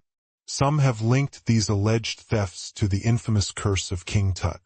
If you haven't heard of it, brace yourself. This tale became a chilling narrative soon after the discovery of the young pharaoh's resting place. Legend has it that anyone who dared to disturb the tomb would face dire consequences. While the stories might not involve mummies wreaking havoc, reports circulated that those involved in the excavation met untimely ends. The most notable of these deaths was that of George Herbert, the 5th Earl of Carnarvon, a British aristocrat who financed the search for the tomb. He tragically passed away just a year after its opening. While many branded this as mysterious, it was later revealed that Herbert was already in poor health when he arrived in Cairo and succumbed to a common illness. Now let's delve into the numbers. Numerous individuals were associated with the tomb's opening: security guards, archaeologists, and support staff. While it's true that a few of them died shortly after the tomb began receiving visitors, it's essential to remember that, statistically speaking, some passings would be expected simply due to chance. The average lifespan of those supposedly affected by the ancient curse exceeded 20 years after the alleged curse was cast. Remarkably, Herbert's daughter lived until the 1980s, half a century later, and Howard Carter himself survived until 1935, a solid 16 years post-discovery. Some skeptics suggest that the curse was merely a clever public relations strategy by Howard Carter. With the media eager to uncover every detail, Carter may have concocted the notion of a curse to keep intrusive reporters at bay. But what exactly went missing from King Tut's tomb? Jewelry was the main target. Interestingly, it's alleged that some of the pieces were taken by Carter himself. According to a French expert who meticulously reviewed photographs from the tomb dating back to the 1920s, he compared these images with items from various museums and auction houses to track down some of Tut's lost treasures. For instance, a beautiful collar that once adorned Tutankhamun's chest was found in fragments, with some pieces making their way to the Nelson-Atkins Museum in Missouri. Other fragments were reportedly incorporated into a necklace owned by unidentified individuals who attempted to sell it in 2015, though they were unsuccessful. The Nelson-Atkins Museum has acknowledged these findings on their website. Additionally, a headdress and beads that belonged to Tut were also reportedly taken by Carter, later strung into a necklace currently housed at the St. Louis Art Museum. As we unravel this tale, it's crucial to consider the implications of Carter's actions and the legacy left behind. The story of King Tutankhamun's tomb is not just about ancient treasures. It's also a narrative filled with intrigue, controversy, and the enduring allure of history. So what do you think? Did Carter truly act with noble intentions, or was he merely a thief in the shadows of history? The enigmatic treasures of Tutankhamun, unearthing secrets from the past. Imagine stepping into the shoes of an intrepid explorer, sifting through the sands of time in search of extraordinary artifacts. As you delve into the world of ancient Egypt, you might stumble upon a captivating story about the treasures of King Tutankhamun, a young pharaoh whose impact resonates even today. Did you know that some of his possessions are still shrouded in mystery? Among them is a stunning necklace, pilfered by the notorious archaeologist Howard Carter, which now resides at the St. Louis Art Museum. Another exquisite piece, a collar crafted from glazed ceramic, once graced the halls of the Metropolitan Museum of Art in New York before being returned to Egypt over a decade ago. It's curious how many treasures were lost and found, all linked to Carter's infamous excavation. Despite the absence of certain artifacts, King Tut's tomb revealed a wealth of remarkable items that have deepened our understanding of ancient Egyptian culture. Take, for instance, the iconic burial mask, a breathtaking 21-inch gold masterpiece adorned with semi-precious stones and glass paste. Weighing an impressive 22 pounds, this mask showcases the youthful pharaoh with a long beard and a headdress featuring a cobra and a vulture, symbols of divine protection. Inscribed on it is a spell from a significant ancient Egyptian spiritual text, ensuring Tut's safe passage into the afterlife. But here's a fun twist. Did you know Tut was a board game enthusiast? Archaeologists discovered 4 board games in his tomb, some crafted from ivory. They also unearthed a pair of golden sandals that likely served more as a status symbol than a practical footwear choice. After all, the young ruler probably never wore them in his lifetime. When it comes to fashion, Tutankhamun was no ordinary king. Imagine the surprise of finding a mannequin in his tomb, designed to help him select, adjust, and store his elaborate outfits and jewelry. And if that isn't enough to intrigue you, consider this. The boy king had an affinity for music, evidenced by the 2 trumpets found in his burial site. Although they were played during a BBC broadcast in 1935, today, their delicate condition prevents any further performances. Now, let's rewind to 1898. Picture yourself in Saqqara, not far from Cairo, surrounded by ancient tombs and pyramids. The thrill of excavation fills the air, and you're on the lookout for something astonishing: golden artifacts, treasure maps, or perhaps mummies of famed pharaohs. But what do you find instead? A wooden bird that at first glance seems like a mere toy. Yet, unbeknownst to you, this unassuming artifact would be later proposed as an ancient monoplane. This piece, dubbed the Saqqara bird, made from sycamore wood, boasts a wingspan of just 7 inches and weighs around 40 grams. It dates back over 2,000 years and, while lacking intricate carvings, features a beak and eyes that give it a hawk-like appearance, symbolic of the deity Horus. Its tail, oddly squared and seemingly upright, suggests a missing piece, sparking debates among historians. What if I told you this bird has been the center of several fascinating theories? Some believe it was a ceremonial object, while others suggest it was a toy for a child from a wealthy family. There's also speculation that it could have functioned as a boomerang, an idea that was quite popular in ancient Egypt. A less convincing theory even posited that it served as a weather vane, but this was debunked due to the absence of any holes or markings to indicate such a use, aside from a modern repair in the Cairo Museum. Nearly a century after this bird was unearthed, Egyptologist Dr. Khalil Mesa proposed a groundbreaking theory. What if this bird represented a model of an ancient monoplane?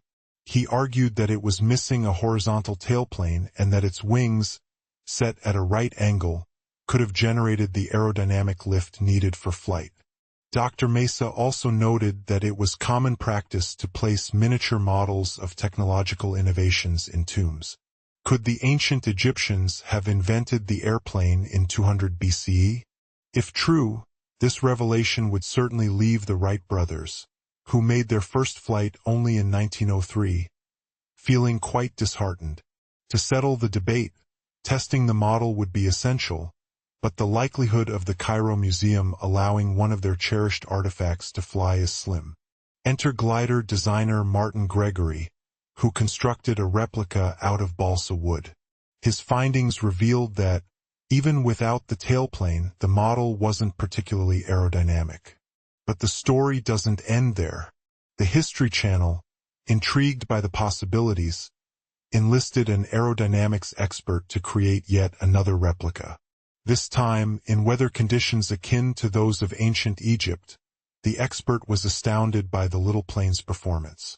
So, if the ancient Egyptians did indeed craft a prototype of an aircraft, the Saqqara bird stands as a remarkable testament to a civilization that was well ahead of its time in terms of technology and innovation. And it's not the only example of such revolutionary concepts. Consider, for instance, the Antikythera mechanism, retrieved by divers in 1901, which unveils even more astonishing secrets from the depths of history. With each discovery, we peel back the layers of the past, revealing a rich tapestry of human ingenuity and creativity that continues to inspire and intrigue us today, unveiling the wonders of ancient innovation. Have you ever pondered how civilizations long past managed to achieve astonishing feats of engineering? The truth is, many inventions we marvel at today have deep roots in history, often surpassing our modern expectations. Take, for instance, the remarkable Saqqara bird, just one of several groundbreaking concepts from ancient times. In 1901, a group of divers made an extraordinary find when they retrieved the Antikythera mechanism from a shipwreck off the coast of the Greek island of Antikythera, often referred to as the world's first analog computer. This bronze device dates back to around 100 BCE. It was designed to calculate the positions of the sun, moon, planets, and stars, as well as lunar phases, upcoming solar eclipses, and even the lunar velocity. While the creators of this technological marvel remain a mystery, its precision and complexity hint at a civilization far more advanced than we once believed. Now, let's take a moment to consider sanitation. You might assume that modern plumbing is a recent invention, but did you know that the Minoans on the Mediterranean island of Crete and the Indus Valley civilization both developed flushing toilets approximately 4,000 years ago? Their plumbing systems were so sophisticated that it wasn't until 2,000 years later that anything comparable was designed. One fascinating discovery was made at the Palace of Knossos, where an ancient Minoan toilet featured a wooden seat positioned over a tunnel, channeling water from a rooftop reservoir to an underground sewer. Only the wealthiest individuals could afford such luxuries, making a flushing toilet a true status symbol of the day. And what about automated doors? You might think they're a modern convenience, but their origins stretch back to the 1st century CE. The brilliant mathematician and engineer Heron of Alexandria invented a hydraulic system to open and close temple doors. The mechanism required a fire to heat water in a brass pot, which then moved into containers, causing them to descend and pull on ropes. Unlike today's supermarket doors that glide open in an instant, Heron's creation took hours to operate, emphasizing the ceremonial nature of its use. Imagine this. The very first battery, unearthed in Baghdad around 2,000 years ago, remains shrouded in mystery. Discovered in 1938 by a German archaeologist, this oval clay jar has left scientists debating its purpose. Some theorize it was used for electroplating items with precious metals, generating around 1 volt of electricity when filled with a weak acid like vinegar. Others suggest it served as a container for sacred scrolls. Have you ever considered the origins of contact lenses? In 1508, the illustrious Leonardo da Vinci designed a glass lens with a funnel, intended to be filled with water to enhance vision. Uncomfortable, to say the least. A century later, French scientist René Descartes refined this idea, creating lenses that would contact the eye directly, hence the name contact lenses. Although these early inventions improved vision, they made blinking nearly impossible. It wasn't until 200 years later that advancements in glass technology allowed for lenses that fit comfortably within the eye.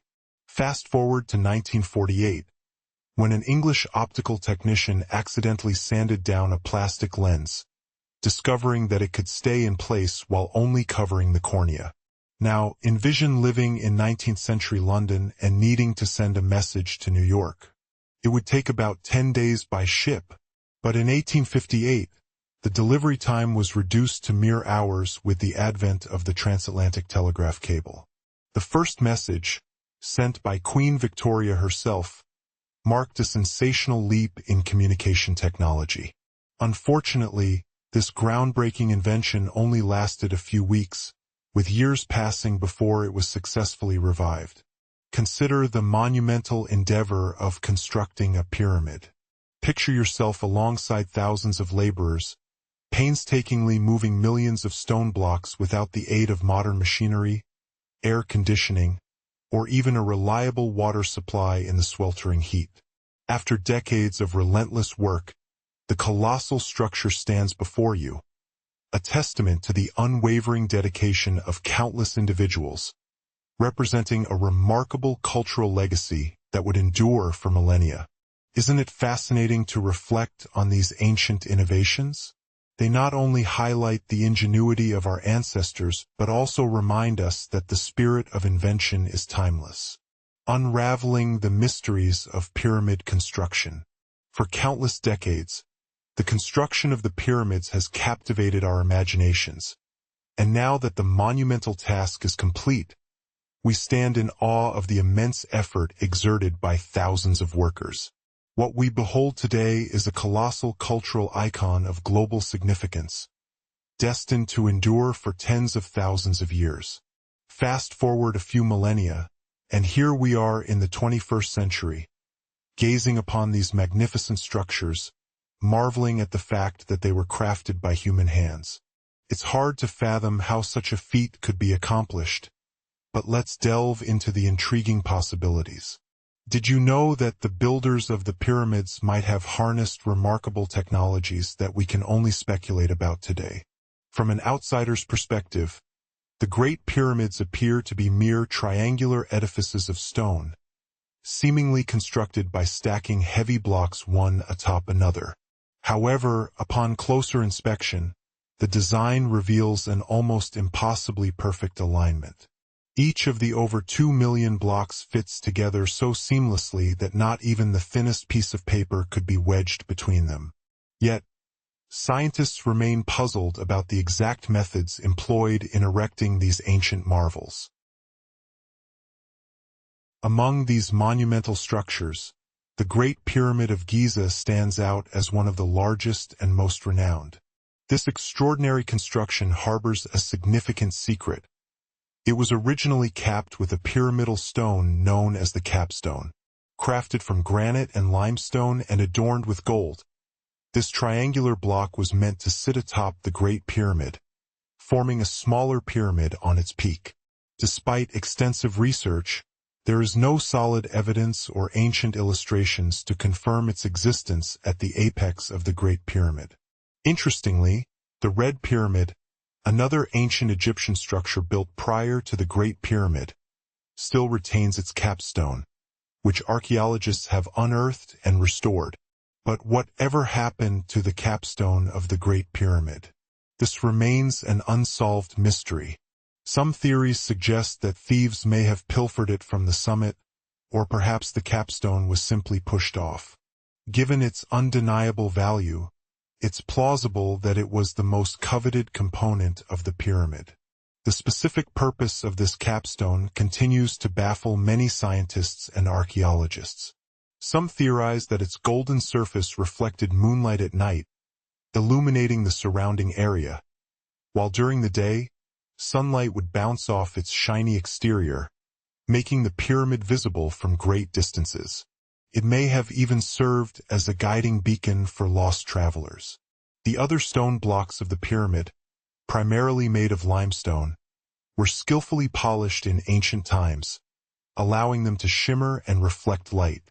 In fact, these glowing pyramids could have been visible from space, appearing as tiny points of light. However, over the millennia, natural elements like wind, sandstorms, and rain have altered their appearance. Had they been preserved, they might have resembled something straight out of a science fiction film, or perhaps even the extravagant pyramids found in Las Vegas. Regrettably, we will never witness their original splendor.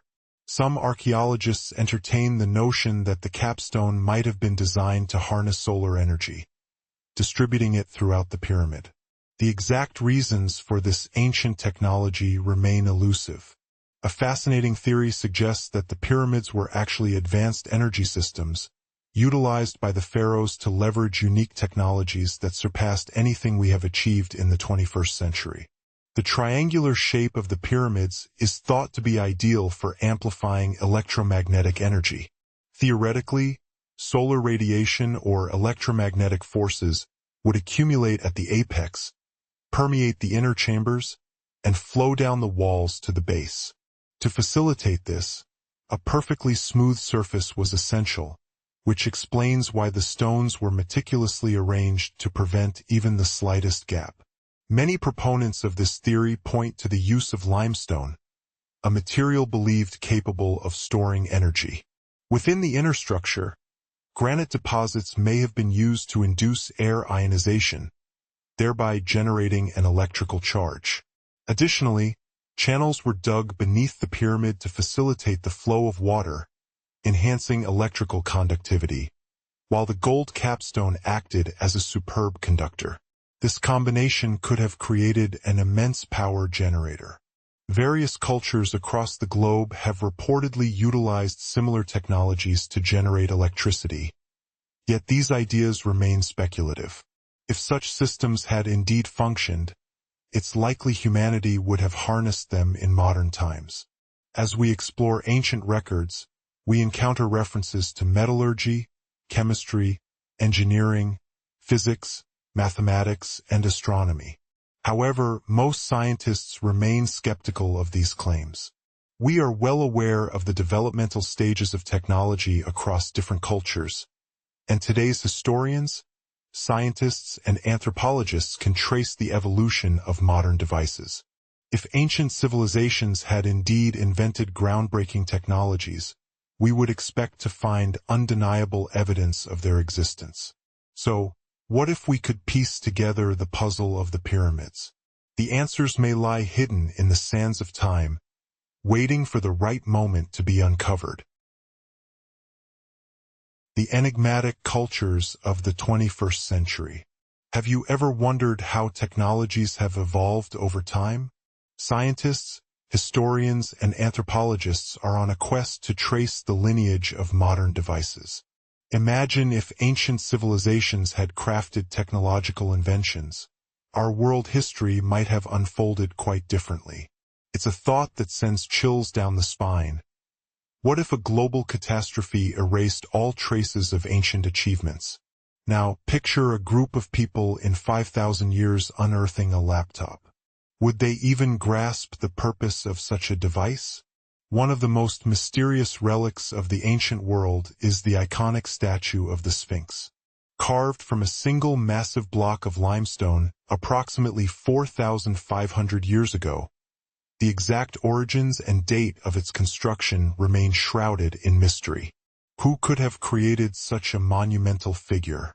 Did you know that the Sphinx was originally painted in vibrant colors?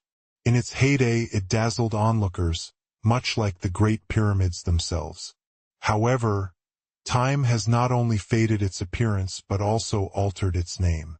The Egyptians initially referred to it as Horus, while the Greeks later dubbed it the Sphinx a few hundred years after its creation.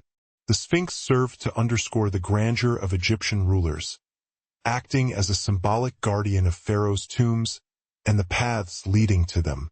This theory gains credibility with archaeological discoveries revealing hidden entrances at the base of the Sphinx.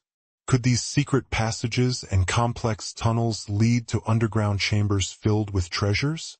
But remember, treasures aren't always gold and jewels. Legends and theories abound, suggesting that the Sphinx may guard the Hall of Records, a repository of all human knowledge. What if information about the mythical lost city of Atlantis lies hidden there? Online, you can find detailed maps depicting structures believed to extend 12 stories beneath the statue, resembling a small city brimming with scrolls of wisdom and ancient artifacts. But be cautious. These maps often stem from speculation rather than fact. Millennia have elapsed, yet our understanding of the Sphinx remains scant. Archaeologists assert that many astonishing secrets still await discovery. Some local residents harbor fears about unearthing the Sphinx's depths, believing it might awaken something dreadful. Consequently, most excavations are conducted by scientists from abroad. In 1998, researchers stumbled upon unusual tunnels leading to empty chambers beneath the Sphinx, suggesting that others had attempted to explore these passages in the past, and perhaps they took the treasures that once resided there. One legend speaks of a powerful artifact hidden beneath the Sphinx, a device so advanced it could transform our world. Yet, locals might be concealing it, fearing its potential to wreak havoc on the planet. Could it be that the paintings and symbols found in pharaohs' tombs contain depictions of unknown technologies? While many believe these markings narrate ancient myths and legends, what if they are, in fact, detailed manuals for utilizing ancient power? Imagine if the locals at that time foresaw a future where people would struggle to harness energy. Might they have left behind these instructions as a guide? The quest for answers remains fraught with danger. Navigating the underground chambers is no simple task. Excavations risk destabilizing the entire structure of the Sphinx. Anyone venturing into its tunnels could easily lose their way and never return. Moreover, such endeavors come with hefty financial costs. Now, wouldn't it be remarkable if we could create a device capable of scanning subterranean areas, revealing detailed models of what lies beneath? One question continues to baffle archaeologists. How did the ancient Egyptians construct those magnificent pyramids? Despite their limited resources, especially concerning tools and materials, we are still left with more questions than answers. Among the most intriguing theories is the idea that the Egyptians employed an ingenious construction method. Picture this. They built a slanted, curving mound of bricks, earth, and sand surrounding the pyramid. As the pyramid rose, they simply extended the height and length of this peculiar structure, as if they were engaged in an ancient game of Jenga. How did they elevate those massive stone blocks, you ask? According to the renowned ancient Greek historian Herodotus, they utilized sleds, rollers, and levers, transforming construction into an intense game of tug-of-war.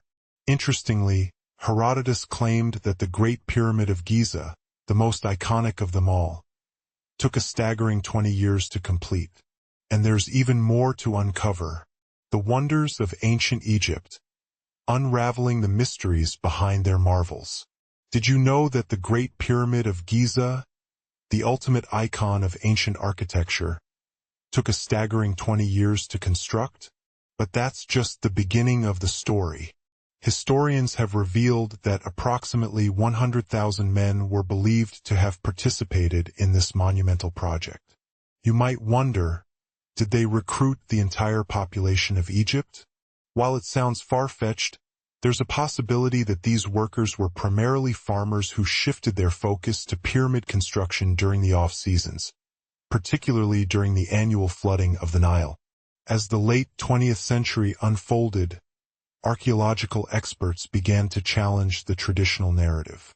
Evidence emerged suggesting that the workforce might have been less vast and more consistent than previously assumed.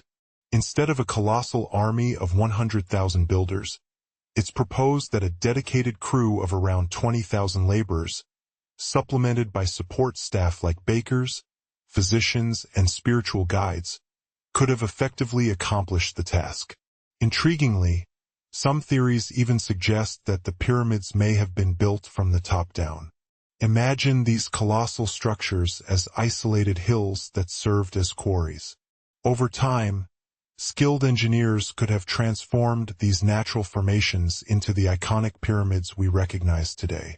Before dismissing this notion as mere fantasy, consider that isolated hills do exist, hinting that this theory might hold a sliver of truth.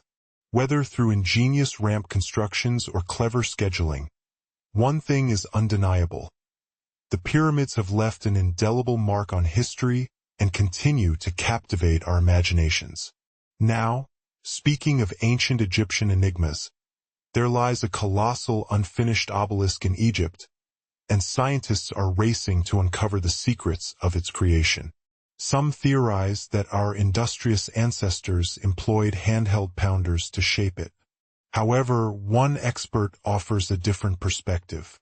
Upon closer inspection of the patterns left by the shaping tools, a curious detail emerges.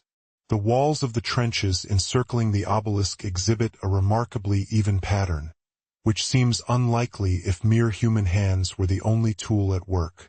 According to this expert, the horizontal striations observed are typically indicative of a tool that takes intermittent breaks while removing material, leaving its mark on the surface.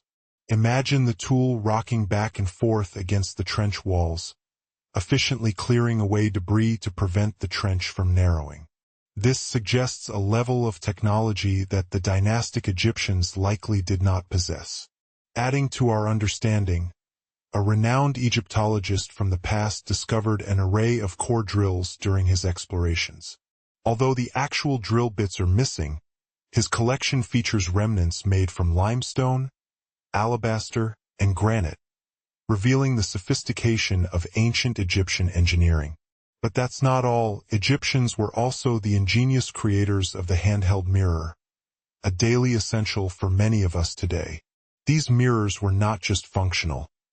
They were exquisite pieces of art, adorned with inscriptions and figures. The ancient Egyptians had a keen awareness of personal hygiene and appearance, leading them to invent toothbrushes and toothpaste. Dental issues were common, and their smiles were not always pristine. Perhaps their minds were too occupied with pyramid construction to focus on perfecting their dental care.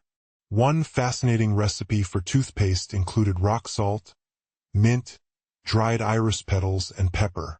Brave modern dentists have tried this concoction, and surprisingly it worked quite well. Another toothpaste recipe featured ground-up ash but lacked mint, leaving much to be desired in terms of breath freshening. To tackle this, the savvy Egyptians developed the world's first breath mints, crafting tablets from heated spices like cinnamon mixed with honey. Now, let's shift our focus to home decor with an Egyptian twist. While the art of furniture decoration originated in Mesopotamia, the Egyptians elevated it to new heights, employing vibrant inks and various weights of paper. And let's not forget the charming area rugs that have found their way into our homes today, a testament to the enduring impact of ancient Egyptian style. As we delve into the extraordinary innovations and traditions left behind by the ancient Egyptians, it becomes increasingly clear that their legacy continues to influence us even today. Exploring the wonders of ancient Egypt, innovations and mysteries. Did you know that the vibrant world of ancient Egypt was filled with ingenious innovations? For instance, they didn't just settle for ordinary ink. They went all out, experimenting with a variety of colors. They even developed different weights of paper. And let's take a moment to appreciate those charming little area rugs we all cherish in our homes today. The Egyptians were the masterminds behind this idea, utilizing the versatile papyrus plant to craft these cozy textiles. Speaking of creativity, the Egyptians had a knack for collecting knickknacks. Their homes were adorned with small figurines of cats, dogs, and even people, crafted from materials ranging from simple sun-dried mud to the opulent allure of gold. Your wealth dictated the quality of your trinkets. But it wasn't just about aesthetics. The Egyptians were also skilled farmers who understood the vital importance of clean water for their crops and livestock. This necessity drove them to invent clever techniques and tools to ensure their land remained fertile and their plants thrived. One remarkable innovation was the use of ox-drawn plows. They had two types: the heavy plow, which dug deep furrows in the earth, and the lighter plow, which followed up by aerating the soil.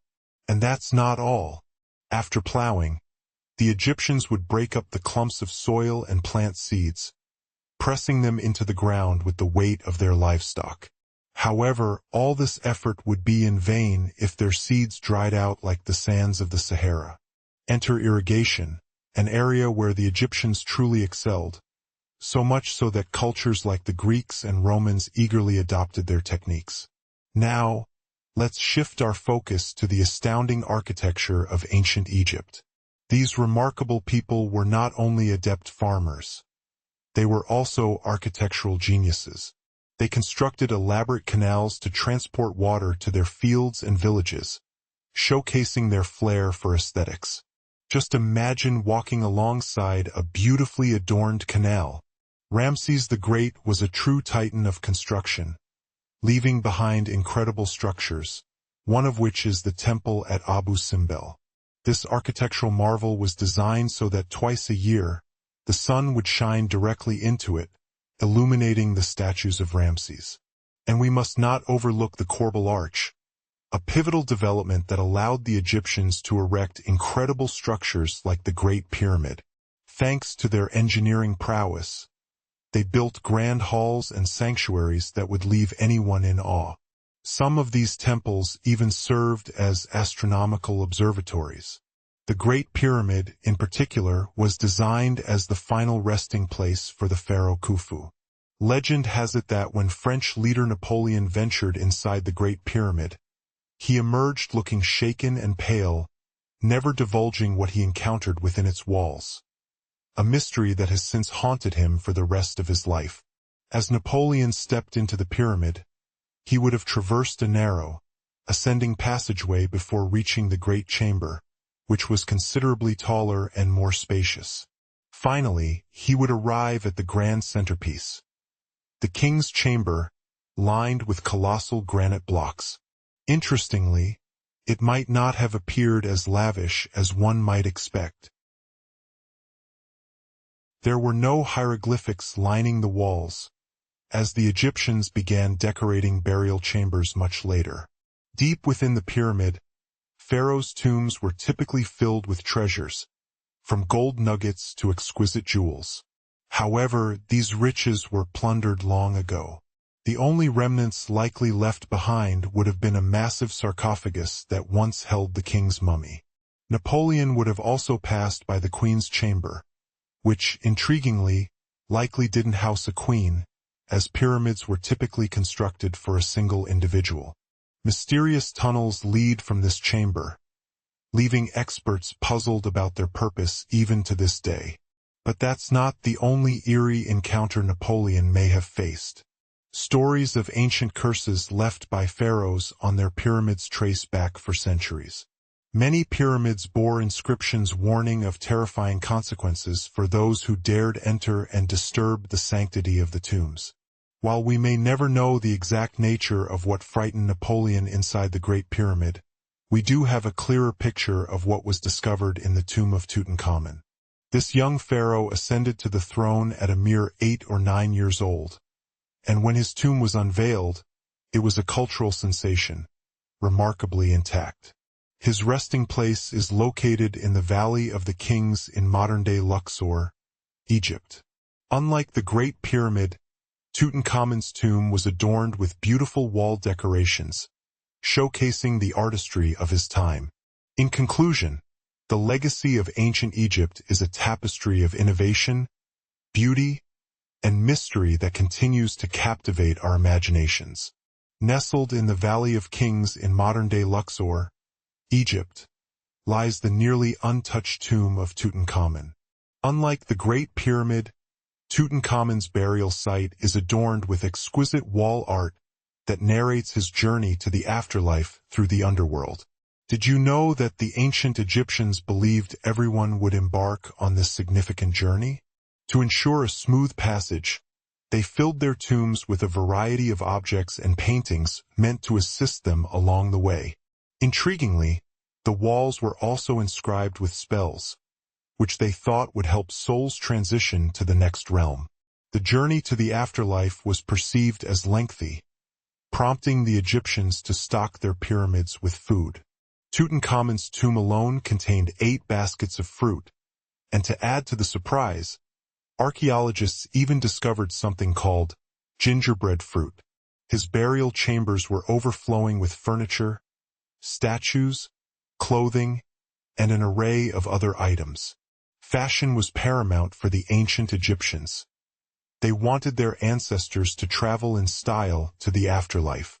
Tutankhamun was laid to rest adorned with over 50 high-quality garments, including tunics, scarves, gloves, and elaborate headdresses.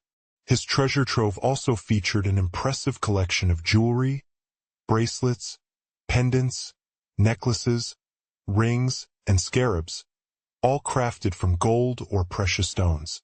Can you imagine? They even included fans made of ostrich feathers to keep the young pharaoh cool under the blazing Egyptian sun.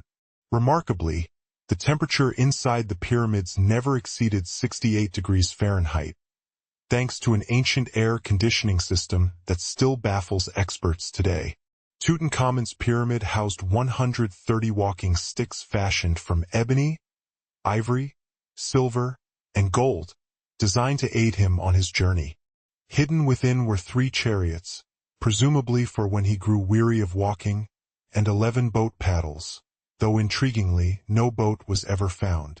During his burial, the pyramids were often filled with the pharaoh's favorite scents and perfumes. Upon excavating Tutankhamun's tomb, it quickly became evident that it had suffered from ancient looting. Signs of forced entry were visible in the damaged doors, and traces of oils were found in empty jars, evidence that someone had raided the tomb for gold and precious scents intended for the young king. Yet, a small amount of perfume, made from coconut oil and frankincense, remained in one bottle, a tantalizing glimpse into the past. Interestingly, it seems that Pharaoh Tutankhamun enjoyed board games. An ivory traveling set of senet was discovered in his tomb, although the exact rules of the game remain a mystery. What we do know is that it resembled an ancient Egyptian version of backgammon, designed for 2 players aiming to knock their opponent off the board. One can only wonder who Tutankhamun would have played with in the afterlife. The rituals of the ancient Egyptians could appear quite odd to us today. For instance, they would shave their eyebrows upon the death of a cat, a testament to their deep connection with these animals. It's not surprising then that some peculiar items were found in the pyramids. Archaeologists uncovered a collection of mummified cats and scarab beetles in pyramids dating back over 4,000 years, discovered in the Saqqara area south of Cairo. They also found numerous makeup kits and mirrors, as both men and women in ancient Egypt proudly wore cosmetics. Eyeliner, in particular, was the most favored beauty product. Among the most significant archaeological finds was the Rosetta Stone, unearthed by none other than Napoleon Bonaparte and his team. This black granite artifact, dating back to 196 BCE, features inscriptions in Greek, Demotic, and hieroglyphs. When translated in 1822, it provided the key to unlocking the mysteries of ancient Egyptian hieroglyphics for the first time. The discovery of Queen Hatshepsut's mummy in 1903 profoundly altered our understanding of ancient Egypt. After her death, her successor, Thutmose III, sought to erase her legacy, leaving us with scant information about this remarkable female leader. Today, she stands as one of the most renowned female pharaohs in Egyptian history. Pharaoh Khufu took pyramid construction to another level, as archaeologists uncovered over 1,200 pieces of a massive boat near the Great Pyramid of Giza. This impressive vessel, measuring a staggering 144 feet, is believed to have been a solar boat, intended to carry the resurrected king alongside the sun god Ra. As a fun fact, the Pyramid of Giza remains the last standing of the 7 wonders of the ancient world, while the other 6, the Hanging Gardens, the Colossus of Rhodes, the Temple of Artemis, the Mausoleum at Halicarnassus, the Lighthouse of Alexandria, and the Statue of Zeus, have long since vanished. Remarkably, the Great Pyramid held the title of the tallest man-made structure in the world for an astonishing 3,800 years, and it remains the largest pyramid in Egypt. It took an incredible amount of effort to construct the enigmatic wonders of ancient Egypt. Did you ever stop to think about the incredible engineering feats of ancient civilizations? One of the most remarkable among them is the Great Pyramid of Giza, a marvel that stood as the tallest man-made structure for an astonishing 3,800 years. Towering at a height of 480 feet, it is the largest pyramid in Egypt, constructed from a staggering 2.3 million limestone blocks, some weighing as much as 80 tons each. Imagine the sheer effort that went into this monumental task. An incredible workforce of 100,000 laborers dedicated a whopping 23 years to its construction. But here's a twist that will captivate your imagination. In 2017, archaeologists stumbled upon something peculiar within this ancient wonder. They discovered a hidden void, extending at least 100 feet in length. The mystery deepens, as no one knows why it exists or what it conceals. This remarkable void is the first significant internal structure identified within the 4,500-year-old pyramid since the 1800s. Scientists employed cosmic rays to uncover this massive cavity. Yet, years later, the enigma remains unsolved. Now, consider this. The ancient Egyptians were meticulous builders, ensuring that every stone was strategically placed and every structure sound. Therefore, it's highly improbable that this void resulted from the gradual collapse of blocks over time. Interestingly, many pyramids were adorned with small figurines known as ashabti, believed to come to life and serve the pharaohs in the afterlife. Yet, it's astonishing to think that all these elements fit within the pyramid, especially since the interior is primarily filled with stone. Picture yourself on a colossal construction site, working tirelessly alongside thousands of others, carrying millions of stone blocks and stacking them according to a meticulous plan. You toil under the sweltering sun without the luxury of modern machinery, air conditioning, or even regular access to water. The heat is so intense that you could fry an egg on the pavement. After decades of hard labor, when the pyramid is finally completed, you stand in awe of this monumental achievement, a cultural landmark that will endure for millennia, astonishing future generations.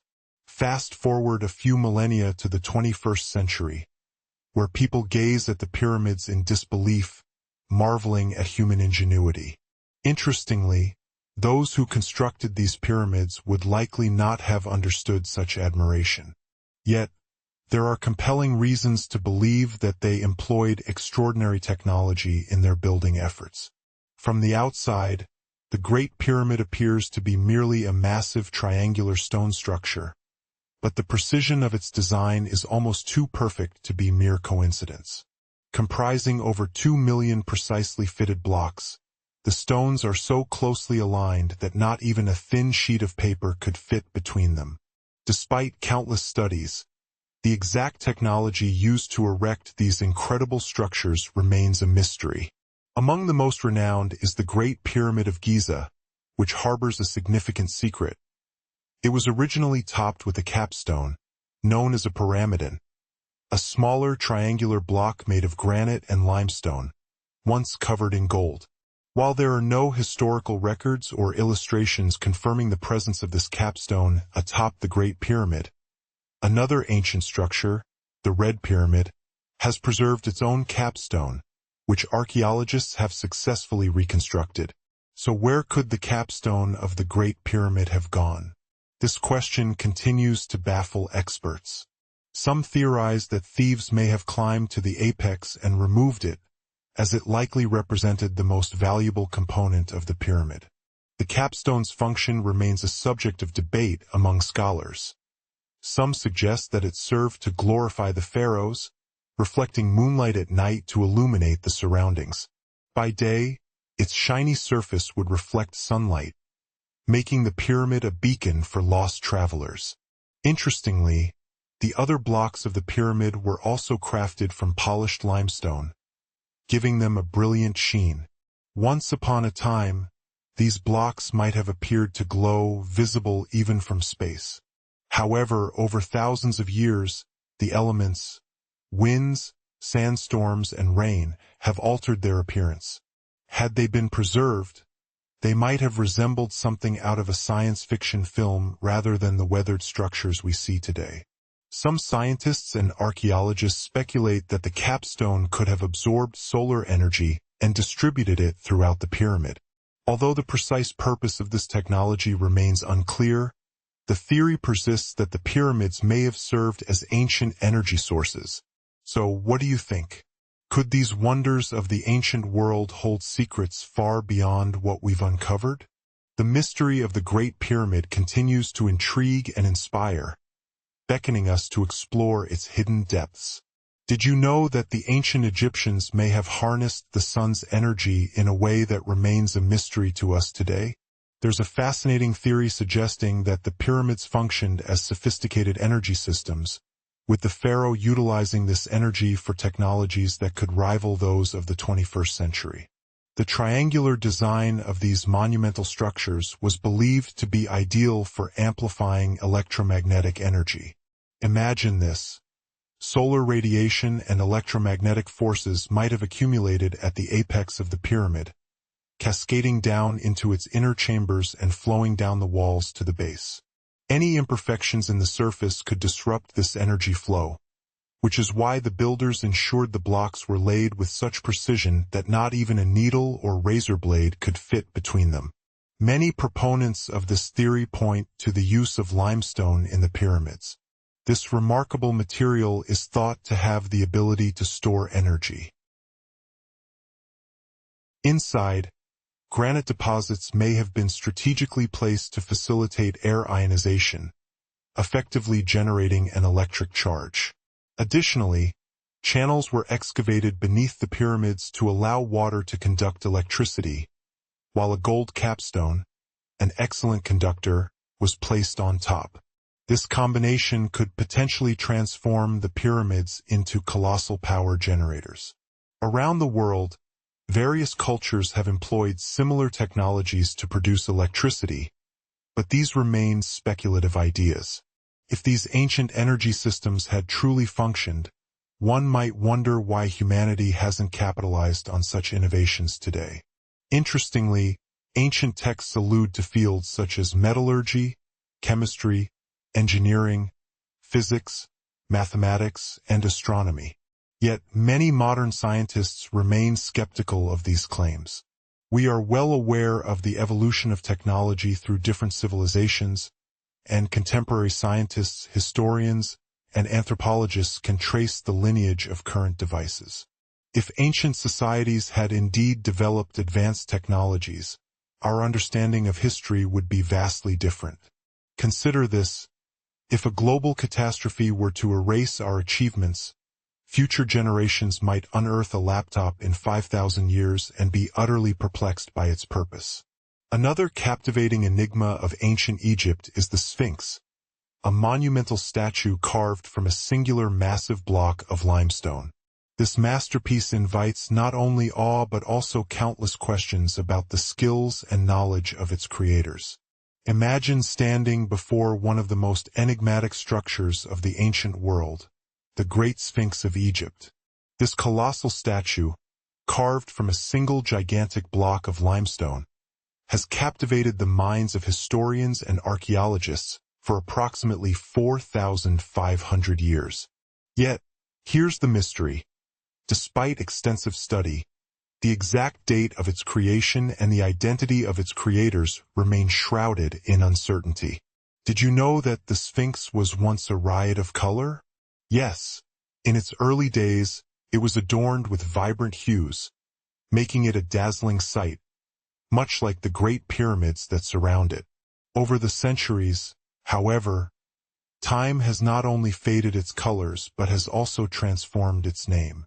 Originally known as Horus in the horizon, it was later dubbed the Sphinx by the Greeks, several hundred years after its construction. The Sphinx symbolizes the might of Egypt's rulers, serving not just as a monument but as a guardian of the pharaoh's tombs and the paths leading to them. This concept gains credence from archaeological discoveries. Numerous secret entrances have been found at the base of the Sphinx. Could these hidden chambers and complex passageways lead to underground vaults brimming with treasures? And when we say treasures, it's not merely gold and jewels we're talking about. Legends suggest that the Sphinx may be the keeper of the Hall of Records, a repository of all human knowledge, possibly even containing information about the fabled lost city of Atlantis. There are intricate maps available online that depict a labyrinth of tunnels extending a staggering 12 stories beneath the Sphinx, resembling a hidden city filled with scrolls of wisdom and ancient artifacts. However, take these maps with a grain of caution. Many are speculative in nature. Thousands of years have passed, and our understanding of the Sphinx remains tantalizingly incomplete. Archaeologists assert that many secrets still lie undiscovered, waiting to be unearthed. Interestingly, some locals harbor fears about delving deeper into the Sphinx's mysteries, believing that such explorations could awaken something menacing from the depths below. As a result, most excavations are conducted by foreign scientists. In 1998, researchers stumbled upon intriguing tunnels leading to vacant chambers underneath the Sphinx. They theorized that ancient explorers may have once attempted to access these passages, possibly taking treasures with them. One captivating legend speaks of a powerful artifact hidden beneath the Sphinx, possessing the ability to alter the world as we know it. Locals are said to keep this secret, fearing its potential to wreak havoc on our planet. Some believe that the walls of the pharaoh's tombs contain evidence of advanced technologies. But what if these ancient symbols and paintings actually serve as blueprints for harnessing forgotten technologies? What if the ancients foresaw a future where humanity would struggle to generate energy on its own, leaving behind detailed guides for future generations? The quest for answers surrounding the Sphinx is fraught with danger. The underground chambers are not only elusive but also prone to collapse, potentially endangering anyone who dares to venture inside. The cost of such endeavors can be astronomical, too. Wouldn't it be incredible if we could devise a device capable of scanning the subterranean realms and providing detailed models of what lies beneath? Now, let's shift our focus to the Great Pyramid of Giza, one of the most famous structures in human history. Commonly recognized as a grand tomb for Pharaoh Khufu, this monumental edifice was designed to ensure a smooth passage to the afterlife. However, what many might overlook is that the trend of pyramid construction began much earlier with the step pyramid of Djoser, built around 4,700 years ago. This impressive structure, designed for Pharaoh Djoser from Egypt's 3rd dynasty, rises in 7 distinct layers to a height of approximately 200 feet. While we marvel at its architectural brilliance today, for the ancient Egyptians, the step pyramid was more an ambitious experiment, a precursor to the more elaborate pyramids that would follow. But what lies beneath this monumental feat? The underground labyrinth beneath the step pyramid extends an astonishing 3.5 miles, with some researchers suggesting that these tunnels may have once formed part of an advanced water management system, challenging our perceptions of how these magnificent structures were built. Surrounding the pyramid is the Djoser's mortuary complex, known as the Mound, a vast trench that spans almost 2 miles in length and reaches a width of 164 feet. This trench, with an average depth of about 65 feet, forms a rectangular perimeter around the pyramid. If you were to gather all the earth and rock excavated to create this mound, it would amount to roughly 10 times the volume of the step pyramid itself. The mysteries of the Sphinx and the step pyramid continue to intrigue and inspire, leaving us to ponder what other secrets these ancient wonders might hold. As we delve into their stories, we can't help but wonder, what revelations await us as we unlock the past? Did you know that the trench surrounding the step pyramid of Djoser has an average depth of approximately 65 feet? If you were to calculate the total volume of earth and rock excavated to create this monumental structure, it would amount to about 10 times the volume of the pyramid itself. For many years, people simply believed that this trench was nothing more than a massive quarry, a place for extracting stone and clay for the pyramid's construction. Sounds reasonable, right? However, a closer examination reveals inconsistencies. The trench's narrow and deep design seems impractical for mining, and its layout does not align with any known ancient Egyptian quarrying techniques. Furthermore, certain sections of the trench are topped with rocky ceilings, rendering it nearly impossible to utilize as a quarry. Another theory proposes that the trench held some spiritual significance, possibly serving as a sacred site where the souls of nobles congregated to assist the deceased king in the afterlife.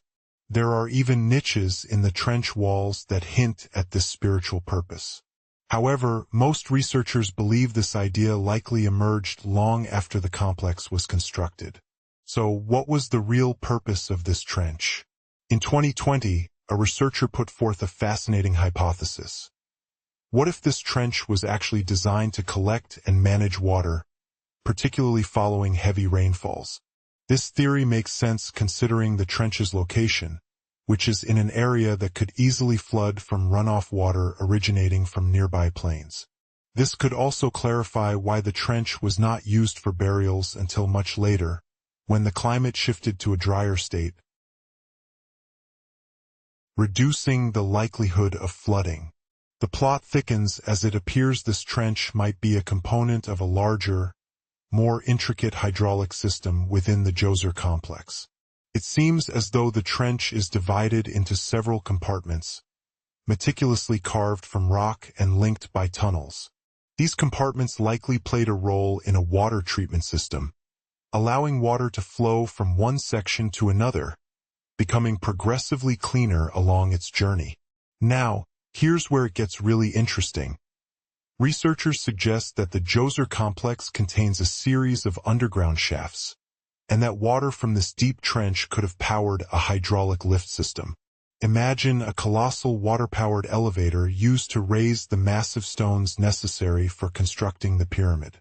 Instead of lava, it was water doing the heavy lifting. Picture a deep pit at the heart of the pyramid site, featuring a large wooden platform, almost like a giant raft, that could rise and fall. When workers needed to lift a heavy stone, they would fill the pit with water.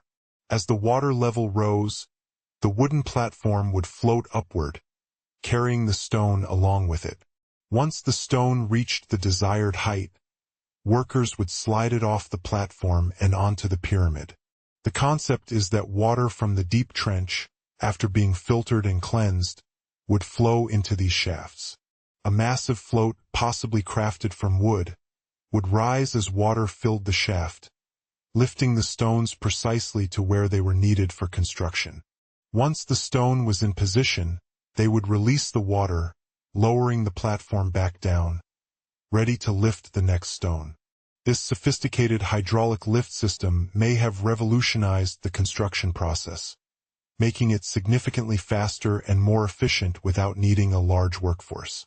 It seems the ancient Egyptians were already grasping the idea of working smarter, not harder. However, not everyone agrees with this theory. Some experts contend that the area surrounding the step pyramid of Djoser wouldn't have had enough water from sporadic rainfalls to sustain such an elaborate hydraulic system. The prevailing theory suggests that there may have once been a nearby lake that would have filled after periods of rain, potentially supplying water to the complex's hydraulic system. However, ancient Egyptian texts make no mention of such a lake, leading some to consider it more of a hypothetical scenario than a historical reality. Then, there's the matter of the labor itself. Remember when I mentioned that this method could have allowed ancient builders to raise stones with significantly less effort? Well, that assertion might not be entirely accurate. According to some experts, the construction of this hydraulic device would have demanded far more heavy labor than merely moving stone blocks using traditional manpower. And let's not overlook that the step pyramid of Djoser is relatively small compared to those built later. The stones used for Djoser's pyramid weighed an average of about 660 pounds each, which is a mere fraction of the more than 2.5-ton blocks used in the later pyramid of Khafre. If this intriguing water lift theory is ultimately dismissed, we still face the challenge of explaining how this pyramid was constructed in the first place. Unraveling the mysteries of the step pyramid of Djoser. Have you ever stopped to wonder how ancient civilizations achieved such monumental feats? Take, for instance, the incredible 2 and 1/2-ton blocks that were instrumental in constructing the Grand Pyramid of Djoser.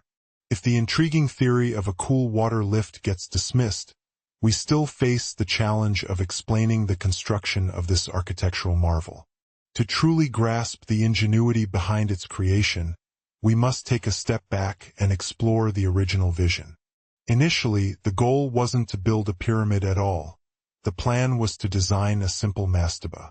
This style of tomb was quite common in earlier Egyptian history, characterized by a flat-roofed rectangular shape with sloping sides. However, after the original mastaba was completed, the architects decided to expand their ambitions. They began layering additional structures on top, gradually transforming it into the impressive 6-step pyramid we recognize today. Each new layer was strategically smaller than the one before, showcasing the builder's innovative prowess.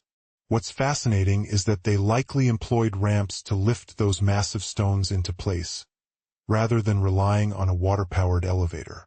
Despite the advancements in our understanding, there remains a wealth of knowledge yet to be uncovered about the step pyramid of Djoser. Further research is essential to fully grasp how this remarkable system functioned, or whether it even existed in the first place. But here's the real revelation. Envisioning the use of water in the construction of the pyramid opens up a new perspective on ancient Egyptian engineering.